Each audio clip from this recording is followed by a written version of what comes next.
2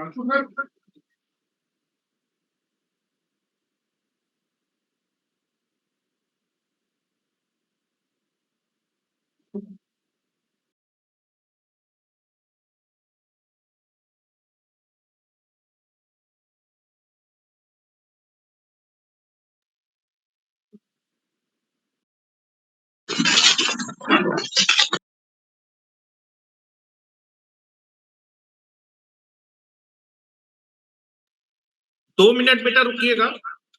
मैं इसको दूसरे लैपटॉप में लॉग इन कर रहा हूँ, इसमें थोड़ी सी दिक्कत आ रही है जो है। ठीक है, स्क्रीन जो है शेयर नहीं हुई, केवल 2 मिनट लगेगा मुझे।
एक मिनट रुकिएगा बस, मैं आपकी जो है क्लास को स्टार्ट कर रहा हूँ। ठीक है, चलिए।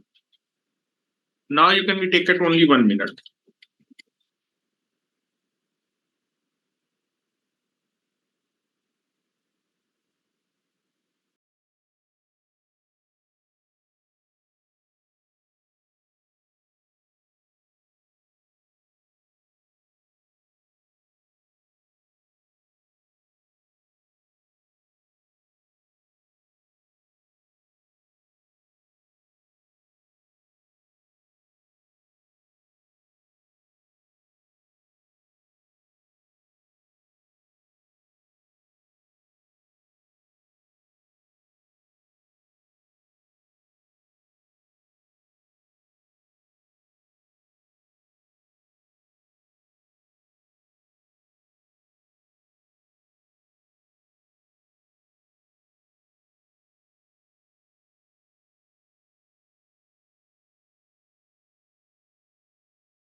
चलिए, गुड इवनिंग एवरीबॉडी।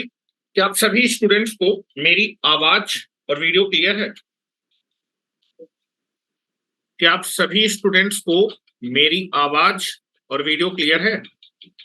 मेरे ख्याल से सभी को मेरी आवाज और वीडियो क्लियर ही हुई, तो अपने लेक्चर को स्टार्ट करते हैं, ठीक है?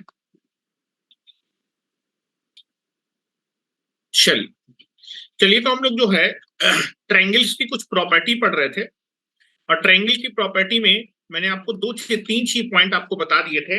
एक तो मैंने आपको सेंट्रॉइड के बारे में बता दिया था कि सेंट्रॉइड अगर निकालना हो तो कैसे निकालेंगे। दूसरा आपको इन सेंटर के बारे में निकालना बता दिया था, और चौथा एक्स सेंटर्स के बारे में निकालना बता दिया था, ठीक है? चौथा पॉइंट हम लोग पढ़ने जा रहे हैं, that is ortho centre of a triangle.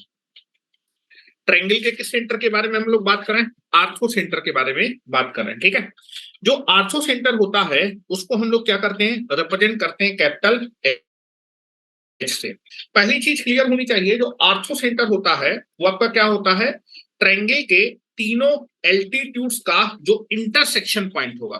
Triangle के तीनों एल्टीट्यूड्स का जो इंटरसेक्शन पॉइंट होते हैं, फिर जो मीटिंग पॉइंट होता है, उसको हम लोग क्या बोलते हैं, आर्थो सेंटर बोलते हैं। अब पहला क्वेश्चन आपके पास आएगा कि यार एल्टीट्यूड क्या होता है, ठीक है? तो एल्टीट्यूड होता है कि किसी वर्टेक्स से जब आप अपोजिट साइड पे, किसी वर्टेक्स से उस वर्टेक्स के अपोजिट साइड पे जो परपेंडिकुलर ड्रॉ किया जाता है, उस परपेंडिकुलर को हम लोग एल्टीट्यूड्स बोलते हैं, ठीक है? तो पहले तो एल्टीट्यूड की मैं डेफिनेशन लिखने जा रहा हूं, ठीक है? या फिर पहले मैं फिगर की हेल्प से आपको समझाने की कोशिश करता हूं कि एल्टीट्यूड्स क्या होगा। ट्रायंगल के वर्टेक्स से उसके अपोजिट साइड पे डाला गया जो परपेंडिकुलर होगा वो एल्टीट्यूड्स कहलाएगा, ठीक है? ध्यान सुनिएगा, ठीक है? यहां पर आप पहले आप हेडिंग डाल लीजिए एल्टीट्यूड। अगर आपकी स्क्रीन रुक जाती है तो मुझे तुरंत मैसेज करके फिर वॉइस को खोल के बता दीजिएगा, अगर स्क्रीन में कोई दिक्कत होती है, फिर वॉइस में कोई दिक्कत होती है, ठीक है? ये आपका काम है, क्योंकि जब मैं पढ़ाने लगता हूं तो मुझे मालूम नहीं चलता है कि जो आपके साइड स्क्रीन शेयर हुई है कि उसमें जो है आपको कोई दिक्कत है। अगर कोई दिक्कत हो तो you can B intimate immediately, ठीक है? तो हेडिंग डालिए एल्टीट्यूड, एल्टीट्यूड, ठीक है? ट्रायंगल में तीन एल्टीट्यूड्स होंगे, क्योंकि तीन वर्टेक्स होती हैं। हर एक वर्टेक्स से उसके अपोजिट साइड पे हम लोग परपेंडिकुलर ड्रॉ करेंगे। इन परपेंडिकुलर का जो इंटरसेक्शन, ये तीनों परपेंडिकुलर जो होते हैं या फिर एल्टीट्यूड होते हैं, वो एक पॉइंट कॉन्करेंट होते हैं, मतलब एक ही पॉइंट से होके पास करते हैं। और जिन पॉइंट्स जिस पॉइंट पे ये तीनों एल्टीट्यूड इंटरसेक्ट करते हैं, फिर मीट करते हैं, ठीक है, वो पॉइंट आपका आर्थो सेंटर कहलाता है। तो पहले हर एक छोटी से छोटी बात आपको बता के चल रहा हूं कि जिससे आपको दिक्कत हो। मान लीजिए आपके पास एक ट्रायंगल है, now this is A triangle, this is ABC. ये आपके पास ट्रायंगल एबीसी है, ठीक है? Now this is nothing but the, ये आपका वर्टेक्स ए है, ये वर्टेक्स बी है, और ये वर्टेक्स सी है, ठीक है? ये आपके पास ट्रायंगल एबीसी है। तो आपका एल्टीट्यूड क्या होगा, किसी भी वर्टेक्स से उसके अपोजिट साइड पे, वर्टेक्स ए के अपोजिट साइड क्या है, दैट इज बीसी साइड है। किसी भी वर्टेक्स से उसके अपोजिट साइड पे जो परपेंडिकुलर डाला जाएगा, चलो ये परपेंडिकुलर मैंने डाला वर्टेक्स ए से आपका साइड बीसी पे, अच्छा ये पॉइंट मिड पॉइंट नहीं होगा, ये पॉइंट मिड पॉइंट नहीं होगा, क्या बोलेंगे, मिड पॉइंट होगा, ठीक है? तो ये जो आप परपेंडिकुलर डालते हैं, ठीक है, दिस इज परपेंडिकुलर, ये एंगल 90 डिग्री है, इस पॉइंट को मैं बोल रहा हूं पॉइंट डी, ये मेरा कहलाएगा altitude, this is called altitude. ये आपका क्या कहलाता है, एल्टीट्यूड।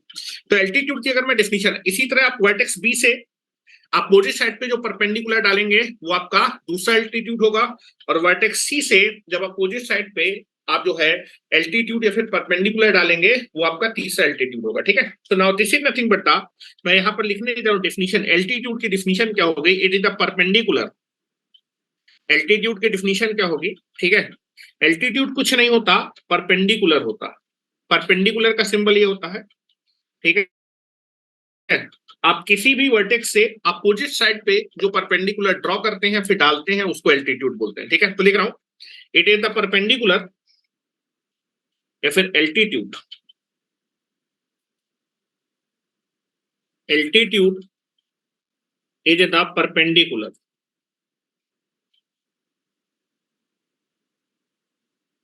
परपेंडिकुलर जिसको कि हम लोग इस सिंबल से रिप्रेजेंट करते हैं, that is like this, perpendicular drawn from the vertex, drawn from the vertex, drawn from the vertex to the opposite side,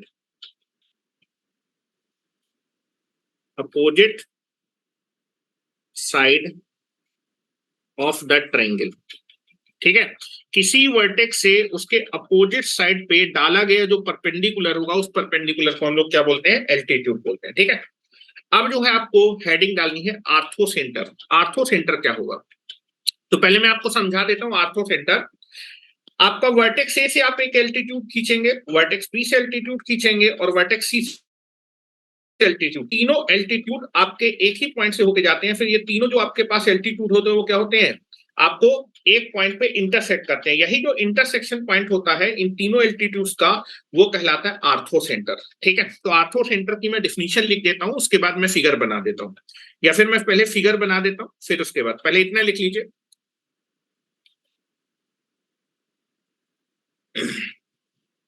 मेरे ख्याल से आपने लिख लिया होगा। ठीक है, एल्टीट्यूड आपको आना चाहिए। एल्टीट्यूड इज नथिंग बट किसी वर्टेक्स से अपोजिट साइड पे जो परपेंडिकुलर ड्रॉ किया जाता है उसको हम लोग एल्टीट्यूड बोलते हैं। ठीक है, चलिए अब आर्थो सेंटर के बारे में बात करते हैं। एक ट्रायंगल ले रहा हूं that is ABC. Now I can B consider a triangle ABC. This is A triangle ABC. ये आपके पास ट्रायंगल एबीसी है। ठीक है, now this is A triangle ABC. Ortho centre क्या होगा, ठीक है, चलो मैं पहले आपका क्या कर रहा हूं, दैट इज वर्टेक्स ए से एल्टीट्यूड खींच रहा हूं। एल्टीट्यूड क्या होगा, वर्टेक्स ए से जो अपोजिट साइड होगी, अपोजिट साइड क्या है, बीसी पे जो परपेंडिकुलर डालूंगा that is called first altitude. Vertex ए से मैंने अपोजिट साइड बीसी पे एक एल्टीट्यूड खींचा। एल्टीट्यूड मतलब this is the perpendicular. Vertex ए से अपोजिट साइड बीसी पे जो परपेंडिकुलर खींचेंगे this is called altitude.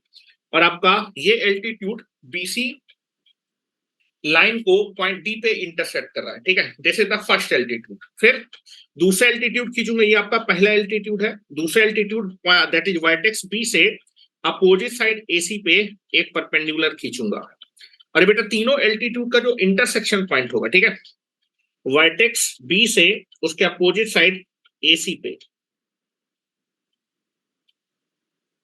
Now this is nothing but the, ये परपेंडिकुलर जैसे नहीं दिख रहा है, now this is nothing but the perpendicular.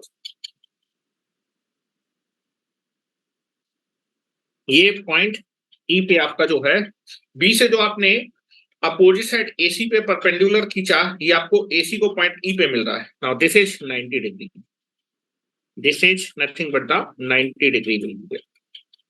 यहां दिखा दे, दिस इज ई। और वर्टेक्स सी से आप तीसरा एल्टीट्यूड खींच रहे हैं। नाउ दिस इज, तीनों एल्टीट्यूड आपके कॉन्करेंट होते हैं, एक ही पॉइंट से होके जाते हैं।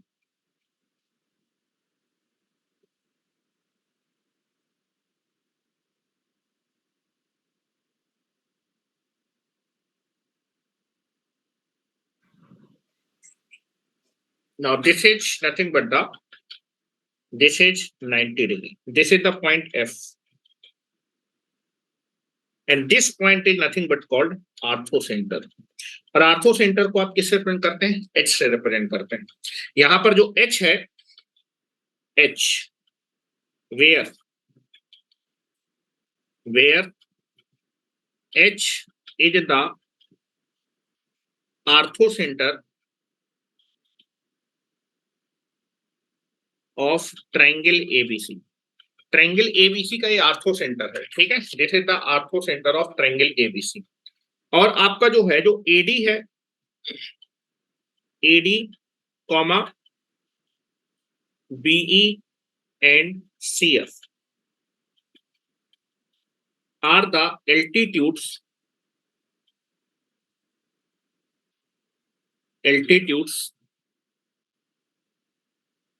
Of the triangle ABC.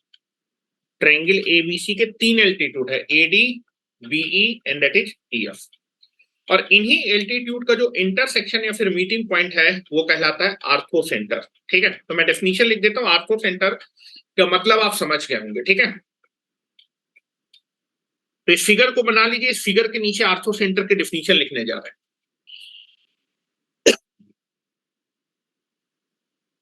अच्छा, अभी मैंने आपको लाइन के बारे में कुछ नहीं बताया, लेकिन आप पास आउट है तो थोड़ा बहुत आपको बेसिक आता होगा, तो मैं उसका यूज करूंगा, लेकिन मैं अभी आगे सारी चीजें आपको पढ़ाऊंगा।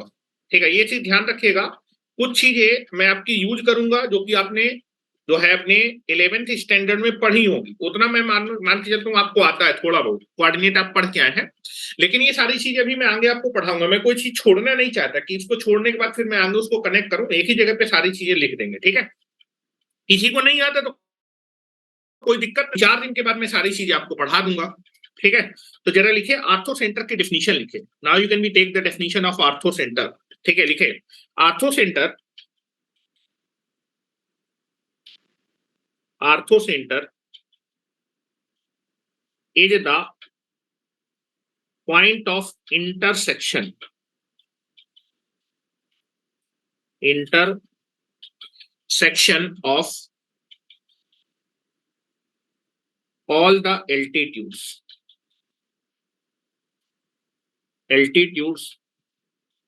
of the triangle।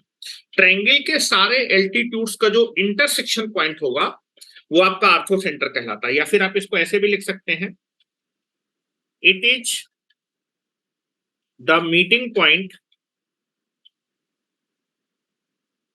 Meeting point of all the altitudes of the triangle। Triangle के तीनों एल्टीट्यूड्स जिस पॉइंट पे क्या करेंगे, मीट करेंगे, उस पॉइंट को हम लोग आर्थो सेंटर बोलेंगे। ठीक है, अब देखो आर्थो सेंटर निकालने का जो है जो मेथड होता है, 3 तरीके से हम आर्थो सेंटर को निकाल सकते हैं, लेकिन उनमें जो सरल मेथड होगा वो मैं आपको बताऊंगा। मैं आपको सारे मेथड लिखा रहा हूं, कौन सा मेथड हमें यूज करना है, कौन सा मेथड यूज नहीं करना है, वो भी मैं आपको बताऊंगा। ठीक है, तो पहले तो डेफिनेशन लिख लीजिए भाई आर्थो सेंटर की, फिर आगे चलते हैं। Now you can B right down the definition.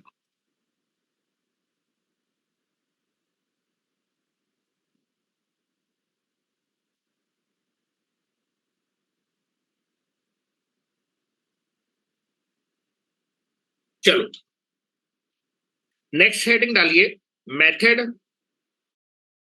For finding the ortho centre of the triangle. किसी ट्रायंगल के आर्थो सेंटर निकालने का तरीका, ये पहला पॉइंट था जो कि डेफिनेशन थी आर्थो सेंटर की। अब आर्थो सेंटर निकाला कैसे जाता है, आर्थो सेंटर के अगर कोऑर्डिनेट निकालने हैं तो कैसे निकालेंगे। ठीक है, दैट इज सेकंड पॉइंट लिखिए, method of finding, method of finding the ortho centre, orthocentre of the triangle. Triangle के आर्थो सेंटर को निकालने के मेथड 3 मेथड है, लेकिन उनमें जो सबसे सुपीरियर मेथड होगा वो मैं आपको बताऊंगा। पहला मेथड है कि अगर मान लीजिए आपको जो है किसी ट्रायंगल के तीनों वर्टेक्स के कोऑर्डिनेट मालूम, ठीक है, अगर तीनों वर्टेक्स के कोऑर्डिनेट मालूम है और उस ट्रायंगल के तीनों एंगल्स मालूम है, तो आपका जो आर्थो सेंटर होता है उसके कोऑर्डिनेट क्या होंगे। ठीक है, पहला मेथड, मान लीजिए आपके पास एक ट्रायंगल है, ठीक है, लेकिन इस मेथड को हम लोग बहुत कम यूज करेंगे। ये एक तरीका है, अगर तीनों वर्टेक्स के आपको जो है क्या मालूम है, कोऑर्डिनेट मालूम है, तो ट्रायंगल की तीनों साइड्स निकाल सकते हो, तीनों साइड निकाल सकते हैं, कोसाइन रूल लगा के तीनों एंगल भी आ जाएंगे। तीनों एंगल मालूम है और आपको वर्टेक्स के कोऑर्डिनेट्स मालूम है, तो आर्थो सेंटर निकालने के फार्मूला तो बहुत बड़ा सा फार्मूला होता है, प्रैक्टिकली ये फार्मूला यूज नहीं किया जाता। हम लोग इस मेथड से निकाल सकते हैं, but this is a very very lengthy process, तो we can not be follow this method.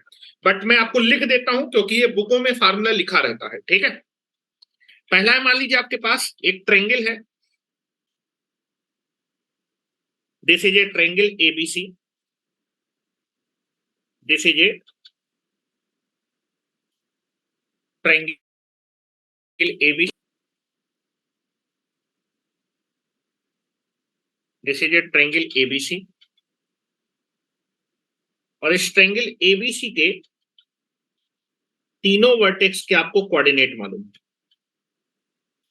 Vertex A, vertex B और वर्टेक्स सी, तीनों वर्टेक्स के आपको कोऑर्डिनेट मालूम है। और तीनों वर्टेक्स, हाँ तीनों वर्टेक्स कोऑर्डिनेट मालूम है, और ये तीनों एंगल भी मालूम है। एंगल ए भी मालूम है, ये एंगल बी भी मालूम है,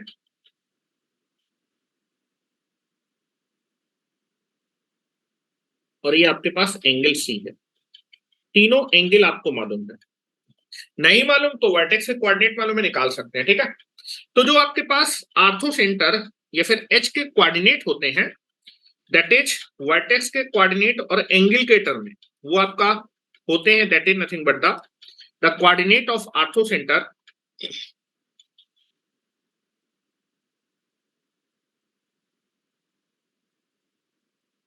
coordinate of orthocentre H is equal to, ठीक है, जो कोऑर्डिनेट होंगे that is nothing but the summation of x1 tan a। Symmetrical summation लिखा है, मतलब जिस वर्टेक्स का x कोऑर्डिनेट ले रहा है, जिस वर्टेक्स का x कोऑर्डिनेट लेना है उसके एंगल का tan divided by summation tan a, ये एक्स कोऑर्डिनेट होगा। यहां पर अगर जब आप इसको ओपन करेंगे तो दैट इज आपका क्या आएगा, x1 tan a divided by tan a plus that is x2 tan b divided by tan b plus आपका आने वाला है दिस इज नथिंग बट, या फिर आप ऐसे लिख सकते हैं, ऊपर आपको क्या करना है, समेशन करना है x1 tan a, न्यूमरेटर में क्या लिखा है x1 tan a, तो x1 tan a plus that is x2 tan b plus x3 tan b। ऊपर का समेशन जब ओपन सिमेट्रिकल समेशन है, सिमेट्रिकल समेशन में आपको क्या दिया होता, पैटर्न दिया होता, तो ऊपर क्या पैटर्न है, जिस वर्टेक्स का x कोऑर्डिनेट ले रहा है उसके एंगल का tan, जिस वर्टेक्स का x कोऑर्डिनेट उसके एंगल का tan, जिस वर्टेक्स का x कोऑर्डिनेट उसके एंगल का, that is nothing but the tan। और नीचे क्या लेना है, that is tan a। Symmetrical summation है, तीन एंगल होते हैं, तीनों एंगल के tan का सम। y कोऑर्डिनेट जो होगा, y कोऑर्डिनेट का फार्मूला होगा summation that is y1 tan a divided by symmetrical summation of tan a, ठीक है। और जब आप इसको ओपन करेंगे तो ये काफी बड़ा सा फार्मूला आता है, तो that is nothing but the, ये तो मैंने शॉर्टकट में लिख दिया है। एच की जब कोऑर्डिनेट आप निकालेंगे, अगर आपको तीनों वर्टेक्स के कोऑर्डिनेट मालूम है और तीनों आपको एंगल्स मालूम है, तो कोऑर्डिनेट क्या होंगे, x1, हेलो x1, ठीक है। आपको ये सिमेट्रिकल समेशन है, पैटर्न दिया है x1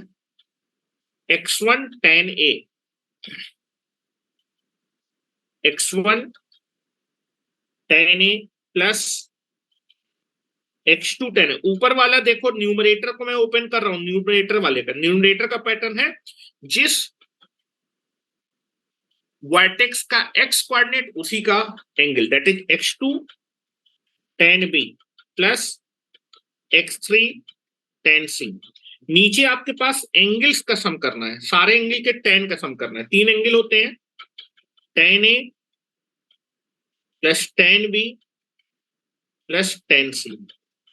और बेटा y कोऑर्डिनेट क्या होगा आपके आर्थो सेंटर का, that is nothing but the y1 tan a plus y2 tan b plus y3 tan c whole divided by नीचे सारे एंगल के tan का sum, tan a plus tan b plus tan c। ये formula होता है जिसको short में हम लोग ऐसे लिख सकते हैं, मैंने लिखना बताया हुआ है आपको, लेकिन ये फार्मूला हम यूज नहीं करने वाले। आर्थो सेंटर को निकालने के लिए हम लोग ये फार्मूला यूज नहीं कर, इसको लिख लीजिए, लेकिन it can not B use, मैं लिखे दे रहा हूं, ये फार्मूला रेयरली यूज होगा। और इस फार्मूले को लगाने के लिए आपको ट्रायंगल के तीनों एंगल और तीनों साइड्स के तीनों वर्टेक्स के कोऑर्डिनेट मालूम होने चाहिए, तभी ये फार्मूला लगेगा। बट लिखे दे रहा हूं, this formula we can not use to find the ortho centre, लिख दे रहा हूं, This formula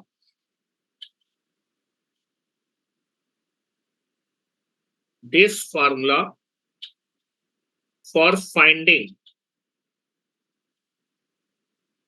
the orthocenter of triangle. This formula of finding the orthocenter of triangle practically we not used. Practically we not use. बड़ा बड़ा लिख रहा हूं, इस फार्मूले को हम यूज करेंगे नहीं। ये मैंने इसलिए लिखा है क्योंकि किताबों में लिखा होता है तो आपको फार्मूला थोड़ा सा आइडिया होना चाहिए।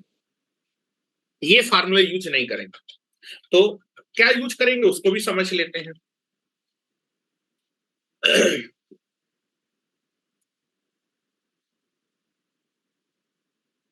चलो,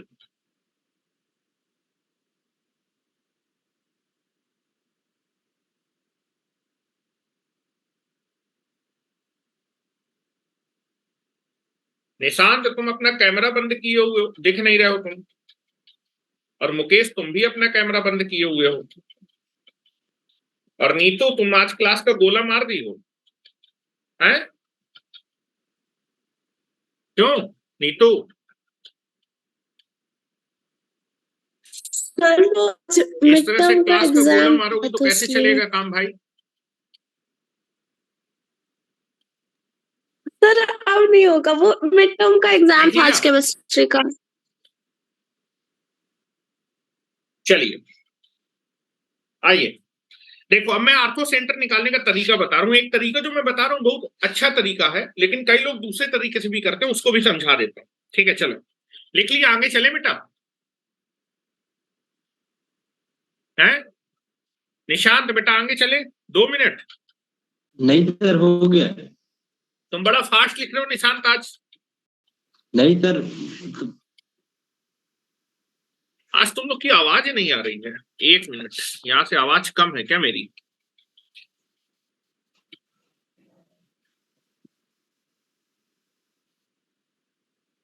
मेरी आवाज कम थी, हाँ। चलो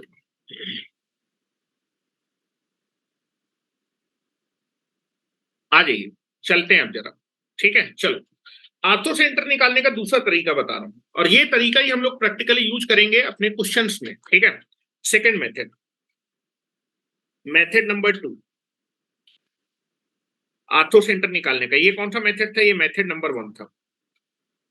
ये मेथड आपको यूज नहीं करना है, लेकिन फार्मूले का थोड़ा सा आइडिया होना चाहिए। ठीक है, चलो अब जरा मैं ट्रायंगल बना रहा हूं, देखो आर्थो। अच्छा ये चीज तो आपको क्लियर होगी, बचपन में तुम लोगों ने पढ़ी होगी।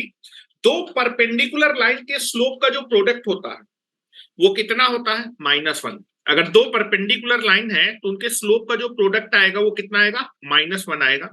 क्या ये मुकेश तुमको आता है? क्या ये तुमको आता है? कौन सा सर? अगर आपसे बोला जाए कि दो परपेंडिकुलर लाइन है, तो बेटा आपकी अगर दो लाइनें परपेंडिकुलर हैं तो पहली लाइन का स्लोप मान लेते हैं m1 और दूसरी लाइन का स्लोप मान लेते हैं m2। इन दोनों के स्लोप का जो प्रोडक्ट होगा वो कितना होगा? -1। ये आपने पढ़ा होगा। Yes sir. है ना? इतना मैं मान के चल रहा हूं, लेकिन अभी मैं आगे 2-3 क्लास के बाद जो है ये सारी चीजें आपको पढ़ा दूंगा। ठीक है, लेकिन यहाँ मेथड लिखा रहा हूं, उस मेथड को समझ लीजिए। अच्छा, दो पॉइंट से होकर जाने वाली लाइन का जो स्लोप होता है वो भी आपने पढ़ा होगा। दैट इज क्या होता है? y2 - y1 divided by x2 - x1। ये तो आपने पढ़ा है कि अगर दो पॉइंट से होकर लाइन जाएगी तो बेटा उस लाइन का स्लोप लिख सकते हैं 2 पॉइंट फॉर्म से। That is y2 - y1 divided by x2 - x1, और स्लोप को हम स्मॉल m से रिप्रेजेंट करते हैं। बस इसी का यूज करना है। ठीक है, देखो अब जरा दूसरा मेथड बहुत आसान मेथड है। ये मैं ट्रायंगल बना रहा हूं। पहले मैं सोच रहा था कि आपको ये सब मेथड ना बताऊं, आगे बताऊंगा जब लाइन पढ़ा दूंगा, लेकिन मैं इसको यहीं पर बता रहा हूं। आगे मैं इसको जो है आपको चीजें बता दूंगा। अगर किसी को नहीं आता तो अभी जो है रट लेगा, 3-4 क्लास के बाद मैं ये चीजें आपको क्लियर कर दूंगा। और मुझे याद रहता है कि मैंने क्या चीज नहीं बताई है और क्या मुझे बताना है, तो इस बीच के निश्चिंत रहे। ना ये आपके पास ट्रायंगल है ए, ये आपके पास ट्रायंगल है ए बी सी, और आपको ट्रायंगल के तीनों वर्टेक्स के कोऑर्डिनेट मालूम है। वर्टेक्स ए का कोऑर्डिनेट है x1 y1, वर्टेक्स बी का कोऑर्डिनेट है x2 y2 और वर्टेक्स सी का कोऑर्डिनेट है x3 y3। और आपको आर्थो सेंटर के कोऑर्डिनेट निकालने हैं। तो जरा आर्थो सेंटर बनाते हैं भाई, ठीक है। आर्थो सेंटर क्या होगा, वर्टेक्स ए से आप एल्टीट्यूड खींचेगा, वर्टेक्स ए से अपोजिट साइड पे परपेंडिकुलर डालिए। Now this is the perpendicular, ठीक है। 90 डिग्री लिखते नहीं, ऐसे बना दिया जाता, मतलब ये 90 डिग्री है। वर्टेक्स बी से अपोजिट साइड पे, ये अपोजिट साइड है, वहां से परपेंडिकुलर ड्रॉ करिए जिसको एल्टीट्यूड बोलेंगे।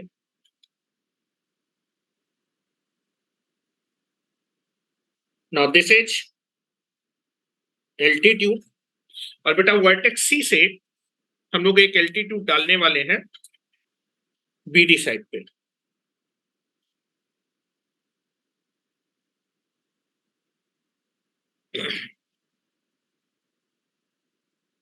ठीक है, ये आपका आर्थो सेंटर है, इसी को मुझे निकालना है, ठीक है।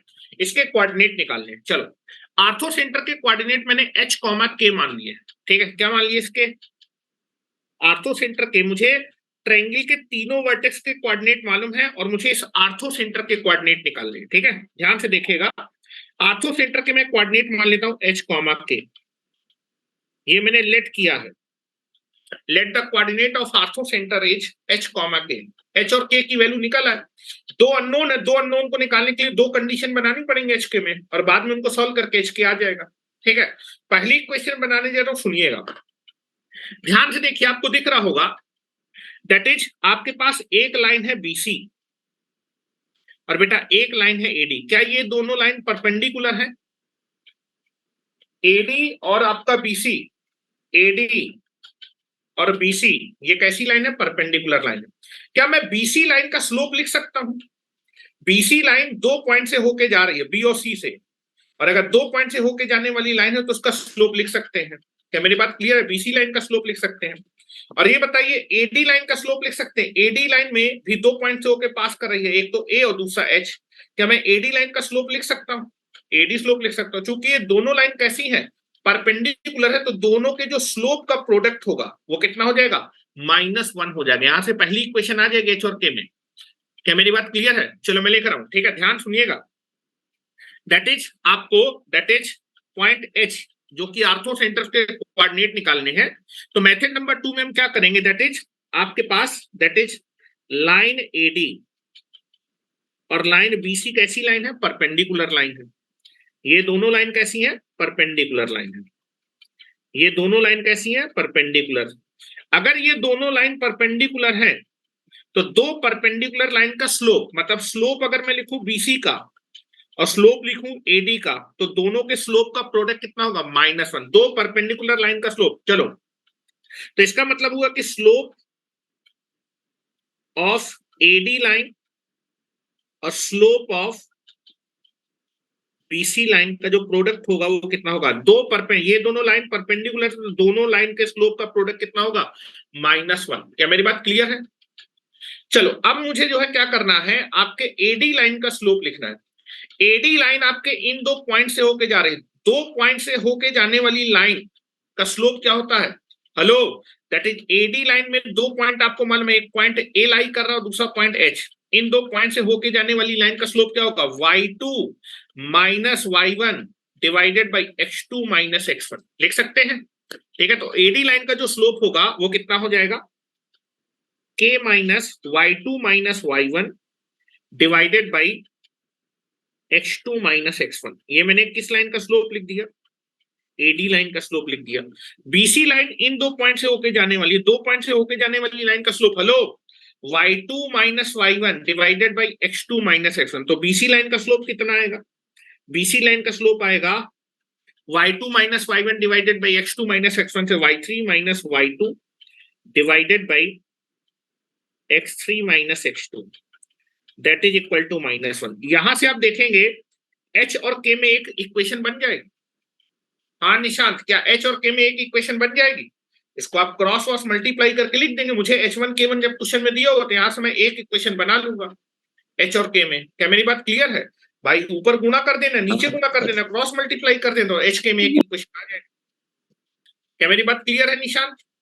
हाँ sir.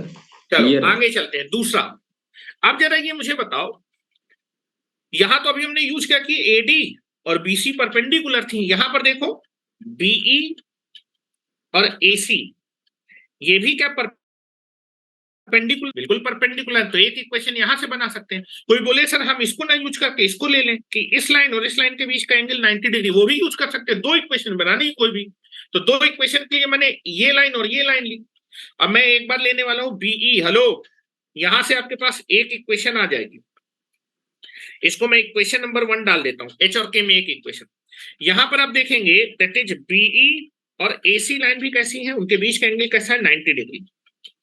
This is BE and that is AC, ये दोनों लाइन भी कैसी है, परपेंडिकुलर लाइन है।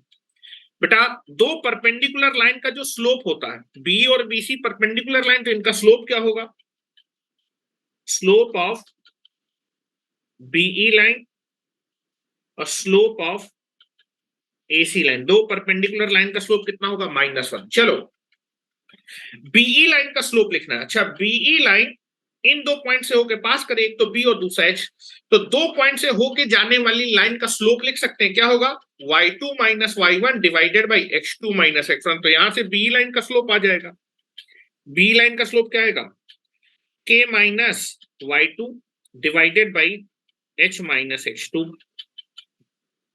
और बेटा एसी लाइन आपके इन दो पॉइंट से होके जा रही है, ए और सी से, तो दो पॉइंट से होके जाने वाली लाइन का स्लोप लिख सकते हैं, कितना आ जाएगा, y2 minus y1 divided by x2 minus x1 से लिखेंगे y3 minus y1 divided by x3 minus x1, that is equal to -1। यहां से एक और इक्वेशन आ जाएगी एच और के में, और इन दोनों इक्वेशन को आपस में सॉल्व करके हम लोग एच और के निकालेंगे bye solving the equation 1 and 2, we will got the value of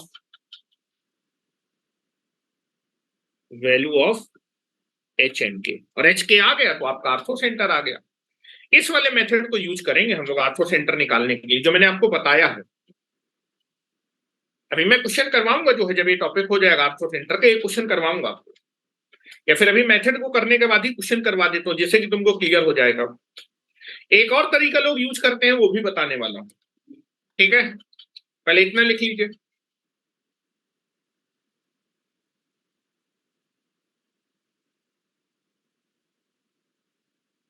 कुछ लोग बोलेंगे सर ऊपर वाला मेथड अच्छा था, उसमें तो फार्मूला लगाना था। भाई ऊपर वाले मेथड में तुमको कोऑर्डिनेट मालूम है, ये एंगल तुमको निकालने पड़ेंगे, और एंगल निकालने के लिए 3 बार कोसाइन रूल लगाना पड़ेगा, और 3 बार कोसाइन रूल लगाने के पहले डिस्टेंस फार्मूले से तीनों साइड्स निकालनी पड़ेंगे। साइड्स नहीं दी होंगी, आपको कोऑर्डिनेट दिया होगा।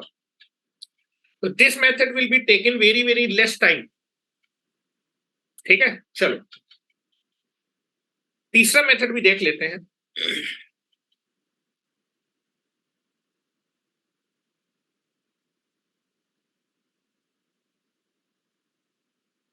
तीसरे मेथड में आप, ठीक है, चलो हो गया बेटा, एक सेकेंड, हो गया बेटा, चलो आ जाओ। यस हाँ सर हाँ बेटा, एक तू आज कहाँ थी तुम, सर अभी हैं? सर वो आज मिड टर्म का एग्जाम था केमिस्ट्री का, तो सर वो देना था। अच्छा चलो ठीक है, जो है चलो आ जाओ, मेथड थोड़ा नंबर 3 पे चलते हैं। ये देखो मेथड नंबर 3 जो है थोड़ा सा लेंदी पड़ेगा, बट वो भी एक अच्छा मेथड है, ठीक है। चलो अच्छा, अगर मैं तुमसे पूछूं यार, जो है आर्थो सेंटर क्या है, ortho centre is nothing but, आप देखेंगे यार बेटा, एक एल्टीट्यूड ये है एडी, और दूसरा एल्टीट्यूड आपके पास क्या है, सीई या फिर सीएफ और बी। अच्छा ये बताओ, मैं दो एल्टीट्यूड की इक्वेशन निकाल लूं, एक एडी की इक्वेशन निकाल लूं और दूसरा बी की इक्वेशन निकाल लूं, इन दोनों एल्टीट्यूड का जो इंटरसेक्शन पॉइंट होगा वही तो एच होगा। एल्टीट्यूड का इंटरसेक्शन पॉइंट ही आपका एच होगा। तो 3 एल्टीट्यूड है, 3 एल्टीट्यूड में से 2 एल्टीट्यूड, किन्हीं भी 2 एल्टीट्यूड की इक्वेशन निकाल लीजिए। मान लो मैं एडी की इक्वेशन निकाल लूं और बी की इक्वेशन निकाल लूं और उनको आपस में साइमल्टेनियसली सॉल्व कर लूंगा। सॉल्व करने पे जो एक्स और वाई आएगा वो इंटरसेक्शन पॉइंट होगा। जो इंटरसेक्शन पॉइंट होगा एल्टीट्यूड का, वही आपका क्या होगा, आर्थो सेंटर होगा। अब तीन में से किन्हीं भी दो की निकाल सकते हैं आप, एडी और बी की इक्वेशन निकाल सकते हैं, या फिर आप जो है बीई और सीएफ की इक्वेशन निकाल सकते हैं, तो भी आंसर सेम आएगा। या फिर आप एडी और सीएफ की इक्वेशन निकाल सकते हैं। किन्हीं भी दो एल्टीट्यूड की इक्वेशन निकाल लीजिए और इक्वेशन निकालने के बाद आप क्या करिए, उनको साइमल्टेनियसली सॉल्व कर लीजिए। सॉल्व करने के बाद दो लाइन को जब जो है सॉल्व करेंगे तो सॉल्व करने पे जो पॉइंट आता है वो उनका इंटरसेक्शन पॉइंट होता है। इन दो एल्टीट्यूड का जो इंटरसेक्शन पॉइंट है वो क्या है, आर्थो सेंटर ही है। क्या मेरी बात क्लियर है? क्या मेरी बात क्लियर है? चलो तो देखिए जरा इक्वेशन कैसे निकालेंगे। एल्टीट्यूड की इक्वेशन निकालना बता रहा हूं, ठीक है। अच्छा ये तुमने पढ़ा होगा, जैसे मान लो किसी लाइन की इक्वेशन निकालनी है, एडी की इक्वेशन निकालनी है ना, ठीक है। एडी की इक्वेशन ये तो तुम्हें निकालना है, इसको तुम भूल जाओ।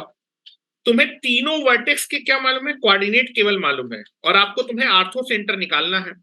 तो मुझे एडी इस एल्टीट्यूड की इक्वेशन मालूम चल जाए और इस एल्टीट्यूड की इक्वेशन मालूम, बाद में उनको मैं क्या करूंगा, सॉल्व कर लूंगा। अब ये बताओ एडी एल्टीट्यूड की इक्वेशन कैसे निकालोगे। जो एडी एल्टीट्यूड है वो इस पॉइंट से क्या हो रहा है, पास हो रहा है। एडी एल्टीट्यूड किस पॉइंट से पास हो रहा है, पॉइंट ए से पास हो रहा है। अगर किसी लाइन का, कोई भी लाइन किसी एक पॉइंट से पास हो रहा है और उस लाइन का तुम्हें स्लोप मालूम चल जाए, तो हम उस लाइन की इक्वेशन लिख सकते हैं स्लोप पॉइंट फॉर्म से। अगर किसी लाइन का आपको स्लोप मालूम है और वो पॉइंट किसी एक पॉइंट से पास हो रहा है, तो स्लोप पॉइंट फॉर्म से लाइन की इक्वेशन क्या होती है, y minus y1 is equal to m x minus x1। m जहां पर लाइन देगा और x1 y1 वो पॉइंट कहलाएगा जिससे आपकी लाइन क्या होगी, पास होगी। क्या निशान तुमको क्लियर है?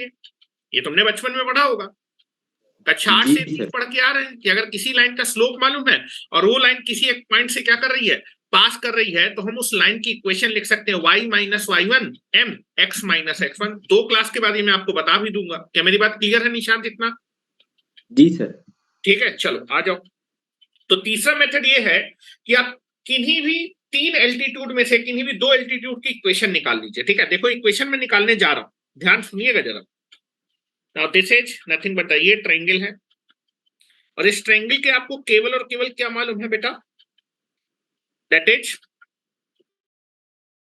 वर्टेक्स के कोऑर्डिनेट मालूम है, ठीक है। ये आपके वर्टेक्स के आपको कोऑर्डिनेट मालूम है,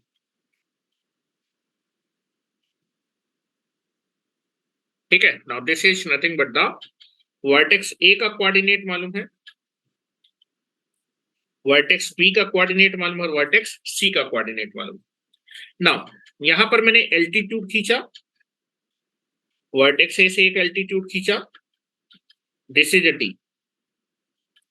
वर्टेक्स बी से अपोजिट साइड पे एल्टीट्यूड खींचा, दिस इज ई।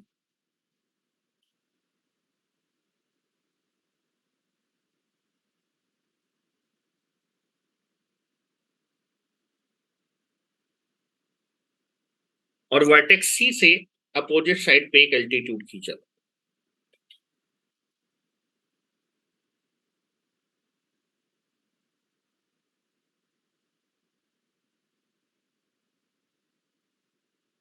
ठीक है, किन्हीं भी तीन एल्टीट्यूड में से दो एल्टीट्यूड की इक्वेशन निकाली जाती है। चलो मैं किस किस एल्टीट्यूड की इक्वेशन निकालने जा रहा हूं, एडी और बी। इन दो एल्टीट्यूड की, इन दोनों एल्टीट्यूड का जो इंटरसेक्शन पॉइंट है, यही तो इंटरसेक्शन पॉइंट होगा, और यही जो इंटरसेक्शन पॉइंट है यही आपका क्या कहलाएगा, आपका आर्थो सेंटर कहलाएगा। इसी के कोऑर्डिनेट निकालने हैं, ठीक है। चलो अब जरा ध्यान से देखो, आपको तीनों वर्टेक्स के कोऑर्डिनेट दिए हैं। वर्टेक्स ए का कोऑर्डिनेट है x1, y1, वर्टेक्स बी का कोऑर्डिनेट है x2, y2। केवल इतनी इंफॉर्मेशन दी है, तीनों वर्टेक्स के कोऑर्डिनेट दिए और आपको आर्थो सेंटर निकालना है।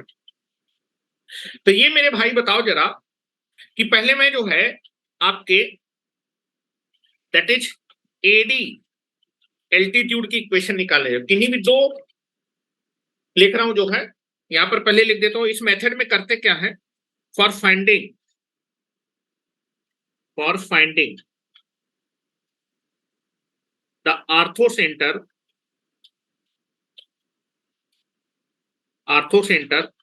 H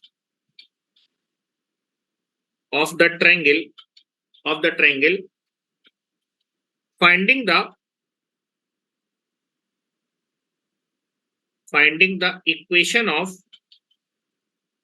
equations of any two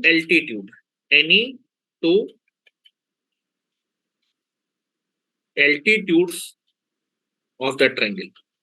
triangle के किन्हीं भी दो एल्टीट्यूड की इक्वेशन हम लोग क्या करते हैं, आपका फाइंड आउट करते हैं.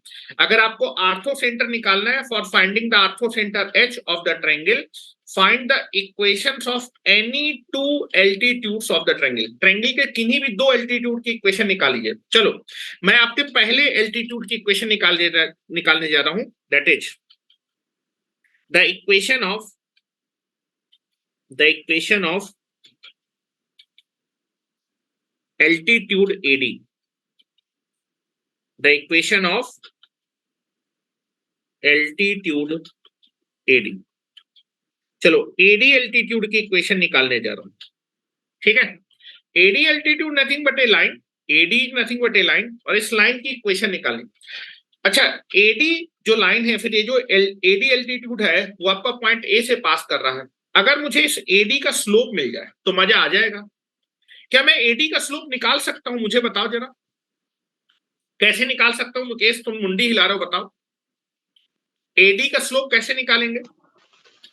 सर ये जो यहाँ पे मिड पॉइंट जो आएगा यहाँ पे, जो सर D का कोऑर्डिनेट आएगा. हाँ, D का कोऑर्डिनेट. हाँ, ये तो मुझे बता सकते हो ये कौन से रेशियो में कट करता है? इंटरनल एंगल बाइसेक्टर नहीं है कि तुम रेशियो बता पाओ. अच्छा, हमें लगा सर ये D का कोऑर्डिनेट आ जाएगा वही x2 plus x3 divide by 2, और ये मिड पॉइंट है, ये मिड पॉइंट है. एल्टीट्यूड मिड पॉइंट थोड़ा होता है. मैंने बताया क्या कि पॉइंट D, अगर मिड पॉइंट होता तो मैं M लिख देता. M नहीं लिखा है. मेरे पॉइंट के नोटेशन बिल्कुल क्लियर होते हैं कि अगर मैंने M लिखा तो मिड पॉइंट होगा. y2 minus y1. हाँ बताओ बेटा, नथिंग बताओ. y2 minus y1 divided by x2 minus x1. y2 minus y1 कि y3 minus y2. तो सर यहाँ पर हाँ, चलो बिल्कुल सही बता रहे हो. देखो जब जरा ध्यान सुनना, तुम्हें तीनों वर्टेक्स के कोऑर्डिनेट मालूम है. ध्यान से देखो, आपके पास AD लाइन की आपको इक्वेशन निकालनी है. AD लाइन का स्लोप मिल जाए. आप देखो AD लाइन और BC लाइन कैसी लाइन है? Perpendicular line. परपेंडिकुलर करके निकाल देंगे. BC लाइन का स्लोप निकाल सकते हैं. आपको पॉइंट B और पॉइंट C का कोऑर्डिनेट मालूम, तो क्या मैं BC लाइन का स्लोप निकाल सकता हूँ? Yes sir. BC लाइन का स्लोप आ जाएगा, और AD लाइन और BC लाइन परपेंडिकुलर, तो इन दोनों के स्लोप का प्रोडक्ट कितना होगा? -1. तो आप यहां से AD लाइन का स्लोप निकाल लेंगे. AD लाइन का स्लोप आ जाएगा, और AD लाइन इस पॉइंट से पास हो रही, तो हम इसकी इक्वेशन निकाल लेंगे. तो ध्यान सुनिएगा, मैं लिखने जा रहा हूं, ध्यान से. मुझे AD लाइन का स्लोप निकालना है, तो आप देखेंगे चूंकि AD लाइन और BC लाइन कैसी है? परपेंडिकुलर लाइन है, इसलिए जो स्लोप होगा, स्लोप ऑफ AD लाइन और स्लोप ऑफ BC लाइन, इसका जो दो परपेंडिकुलर लाइन का जो स्लोप का प्रोडक्ट होता है वो -1 होता है. तो यहां से आप जो है, आप AD लाइन का स्लोप निकाल सकते हैं. AD लाइन का स्लोप कितना होगा? That is -1 upon slope of BC line. अब जो BC लाइन है वो आपके इन दो पॉइंट से होके जा रही है, तो दो पॉइंट से होके जाने वाली लाइन का स्लोप निकाल सकते हैं, बिल्कुल निकाल सकते हैं. BC लाइन का स्लोप बताओ जरा, कितना आ जाएगा? That is y2 minus y1 divided by x2 minus x1 की हम सकते हैं. This is equal to y3 minus y2 divided by x3 minus x2. क्या यही होगा? और ये चीज अगर रेसिप्रोकल में तो पलट जाएगी, तो आ जाएगा minus, this is x3 minus x2 divided by y3 minus y1. क्या आपके पास AD लाइन का स्लोप आ गया? हेलो निशान, क्या AD लाइन का स्लोप आ गया? जी सर. हाँ, AD लाइन का स्लोप आने के बाद एडी लाइन किस पॉइंट से पास कर रही है? पॉइंट ए से पास कर रही है। तो क्या हम एडी लाइन की इक्वेशन लिख सकते हैं? बिल्कुल। दैट इज हम लोग that is slope point form आपका जो है इक्वेशन यूज करेंगे। अगर किसी लाइन का स्लोप m है और वो लाइन जो है एक पॉइंट से पास हो रही है x1, y1, तो इक्वेशन क्या होती है? y minus y1 is equal to m। यहां पर मैं फिगर बना देता हूं जिससे तुम्हें क्लियर हो कि अगर आपके पास एक लाइन है, उस लाइन का स्लोप आपके पास कितना है? m। और बेटा ये लाइन किसी एक पॉइंट से पास हो रही है, पॉइंट से पास हो, इस पॉइंट के कोऑर्डिनेट आपको मालूम है। तो इस लाइन की जो इक्वेशन हो, the equation of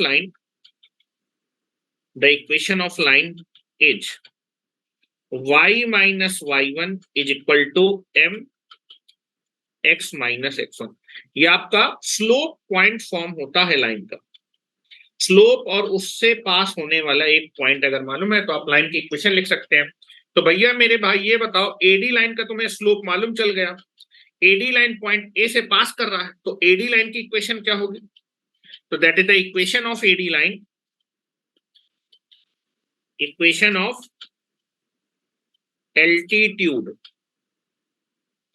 AD is nothing but the, आपका जो एडी एल्टीट्यूड है x1, y1 से पास कर रहा है, पॉइंट ए से पास कर रहा है, कोऑर्डिनेट x1, y1 है, तो क्या आएगा? y minus y1 is equal to slope of which line? AD line, this is x minus x1। Slope की वैल्यू रख दीजिए, तो y माइनस y1, और बेटा एडी लाइन का स्लोप है माइनस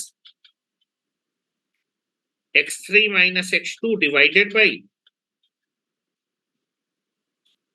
y3 माइनस y2, और ब्रैकेट में आ जाएगा x माइनस x1। ये आपकी इक्वेशन आ जाएगी एडी एल्टीट्यूड की। x और y में रिलेशन आएगा यहां से? नहीं आएगा? बिल्कुल आएगा। क्या मेरी बात क्लियर है? बिल्कुल क्लियर होना चाहिए जो मैं बता रहा हूं। आप यहां से एक एल्टीट्यूड की इक्वेशन निकाली, इसी तरह दूसरे एल्टीट्यूड की भी इक्वेशन निकाल सकते हैं। दूसरे एल्टीट्यूड कौन सा? किसी भी एल्टीट्यूड की निकाल सकते हैं। इस बार मैं बीई एल्टीट्यूड की इक्वेशन निकालने जा रहा हूं।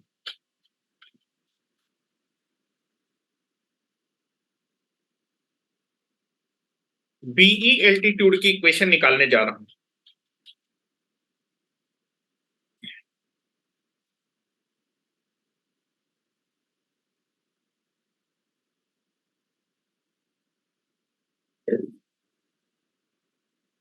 चलो, बीई एल्टीट्यूड की इक्वेशन इसी तरीके से निकालते हैं। जरा देखिएगा, अब जरा बीई एल्टीट्यूड पे आते हैं।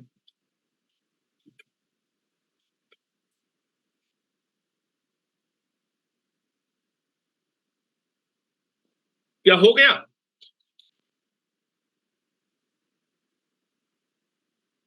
चलो अब आ जाओ जरा बीई एल्टीट्यूड। आपको तीनों वर्टेक्स के कोऑर्डिनेट मालूम है, आपको इस लाइन की इक्वेशन चाहिए।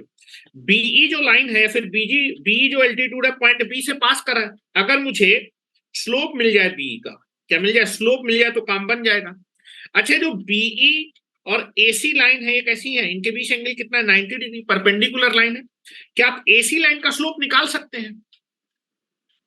एसी लाइन पॉइंट ए और पॉइंट सी से पास करे तो इसका स्लोप निकाल सकते हैं। और चूंकि ये दोनों परपेंडिकुलर लाइन है तो दोनों के स्लोप का प्रोडक्ट कितना होगा? -1 हो जाएगा। तो अगर इसका स्लोप मालूम है तो इसका स्लोप निकाल सकते हैं, और स्लोप आ जाएगा, पॉइंट मालूम है, आप स्लोप पॉइंट फॉर्म लगा के आप बी लाइन की इक्वेशन निकाल सकते हैं। चलो फिर मैं जो है दूसरे एल्टीट्यूड की इक्वेशन निकालने जा रहा हूं। Equation of the altitude BE. BE altitude की इक्वेशन आपके पास फिगर बना, देखते जाइएगा। बीई एल्टीट्यूड में क्या करेंगे, चूंकि बीई लाइन और एसी लाइन कैसी लाइन है? परपेंडिकुलर लाइन है, तो दोनों लाइन के जो स्लोप का प्रोडक्ट होगा वो कितना होगा? -1। स्लोप ऑफ बी लाइन और स्लोप ऑफ एसी लाइन दोनों का जो प्रोडक्ट है, परपेंडिकुलर लाइन का प्रोडक्ट होता है -1, स्लोप का प्रोडक्ट -1। यहां से बीई लाइन का स्लोप आप निकाल लेंगे। बीई लाइन का जो स्लोप होगा वो क्या हो जाएगा, that is -1 upon reciprocal of AC line. अब एसी लाइन का स्लोप आप निकाल सकते हैं। एसी लाइन दो पॉइंट से होके पास करे एओसी से, और दोनों के कोऑर्डिनेट मालूम है, तो y2 - y1 divided by x2 - x1 का यूज करके हम लोग क्या कर सकते हैं, एसी पॉइंट के या फिर एसी लाइन का स्लोप निकाल सकते हैं।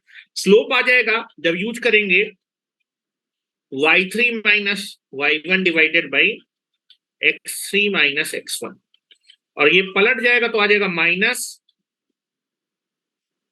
-x3 - x1 divided by y3 - y1। ये आपका स्लोप आ जाएगा बी लाइन का।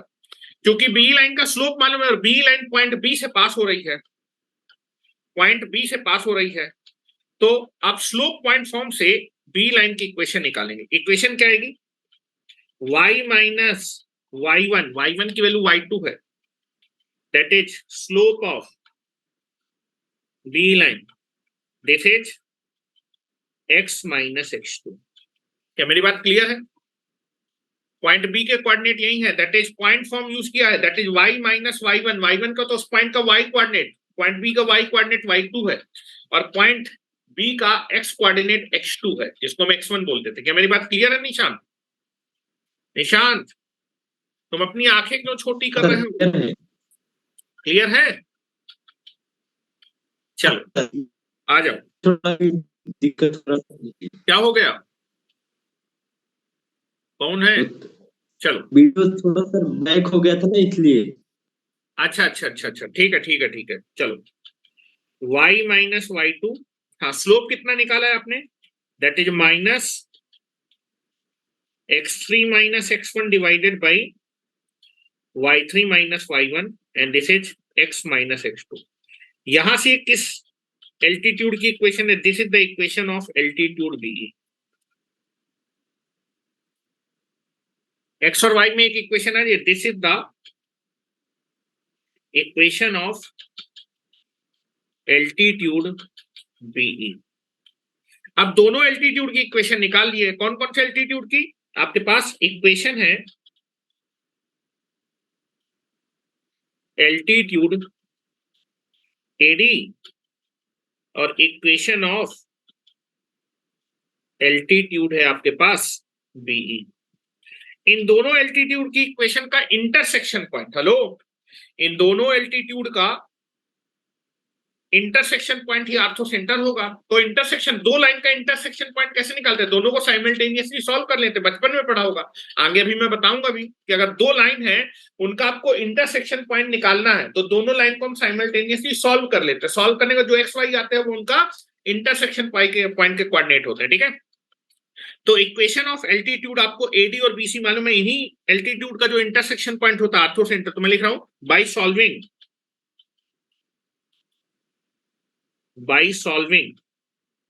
the equation by solving the equation of altitude, by solving these equation, by solving these equation of altitude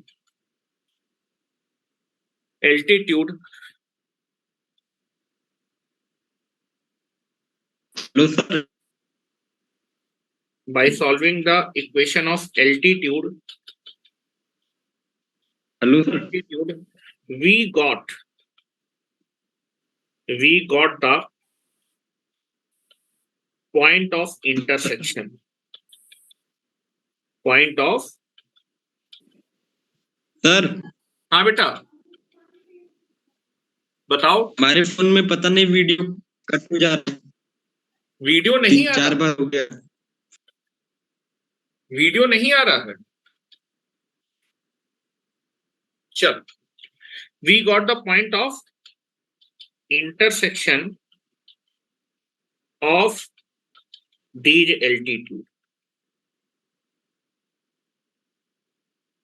altitude which is the which is the ortho centre, जो कि क्या होगा, ortho centre, क्योंकि altitude का जो intersection point होता है ortho centre होगा। इनको सॉल्व करने के बाद इंटरसेक्शन पॉइंट के कोऑर्डिनेट आ जाएंगे, वही आपका क्या होगा, आर्थो सेंटर। ठीक है, तो ये 3 मेथड आपके पास होते हैं। ठीक है, ये आपके पास 3 मेथड होते हैं। तीनों में से सबसे बेस्ट मेथड आपका मेथड नंबर 2 है, जो मैंने आपको बताया था आर्थो सेंटर निकालने का। तो एक क्वेश्चन कर लेते हैं, पहले इतना लिख लो। एक क्वेश्चन मैं करवा देता हूँ, फिर और भी आगे हम लोग बातें करते हैं। चलो,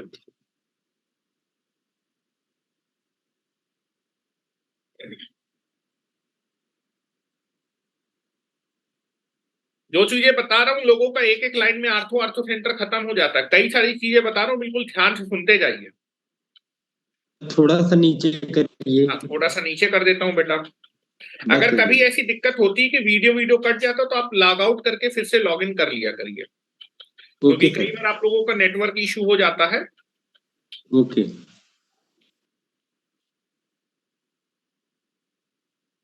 हाँ, इतना लिख लीजिए, फिर आगे चलते हैं, क्वेश्चन करते हैं, फिर आगे बात करते हैं। और अभी मैंने इन सेंटर का एक क्वेश्चन छोड़ दिया था, उसको मैं जब ये सारी प्रॉपर्टी खत्म हो जाएंगी तो फिर मैं आपको क्वेश्चन करवा दूंगा। मुझे याद है कि कौन सा क्वेश्चन मैंने छोड़ दिया था। मैं सोचा था क्यों स्लोप लोप जो है इंट्रोड्यूस किया जाए, लेकिन कोई दिक्कत नहीं, थोड़ा बहुत तुमको आता है, तुम लोग पास आउट हो। और वो सारी चीजें अभी मैं डिस्कस करूंगा, ऐसा कुछ नहीं कि मैंने कोई चीज मान रखी है। थोड़ा बहुत आपको आइडिया है, आपने कभी जिंदगी में सुना होगा, बाकी हम लोग जो है जिंदगी में जो कमियां हो अभी आगे दूर कर लेंगे। ठीक है,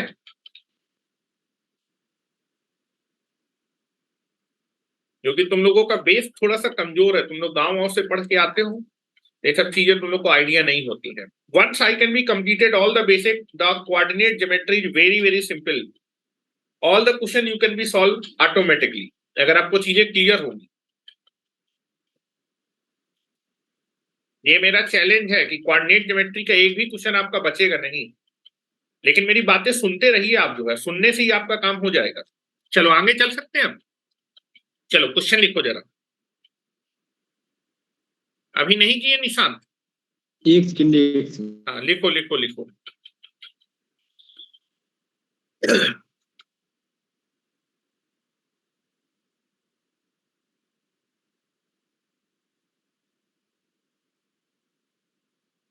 निशांत, तुम्हारी शिकायत आ रही है?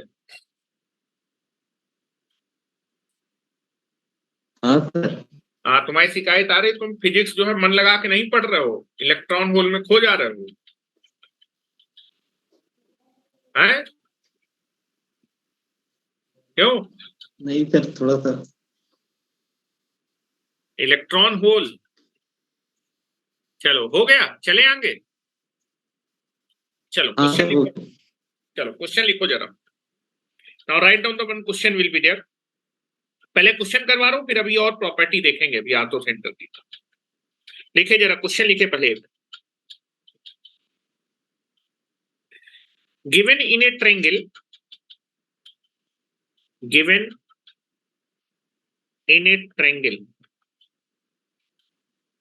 एक ट्रायंगल है, given in a triangle, two of its vertex, two of its vertices are.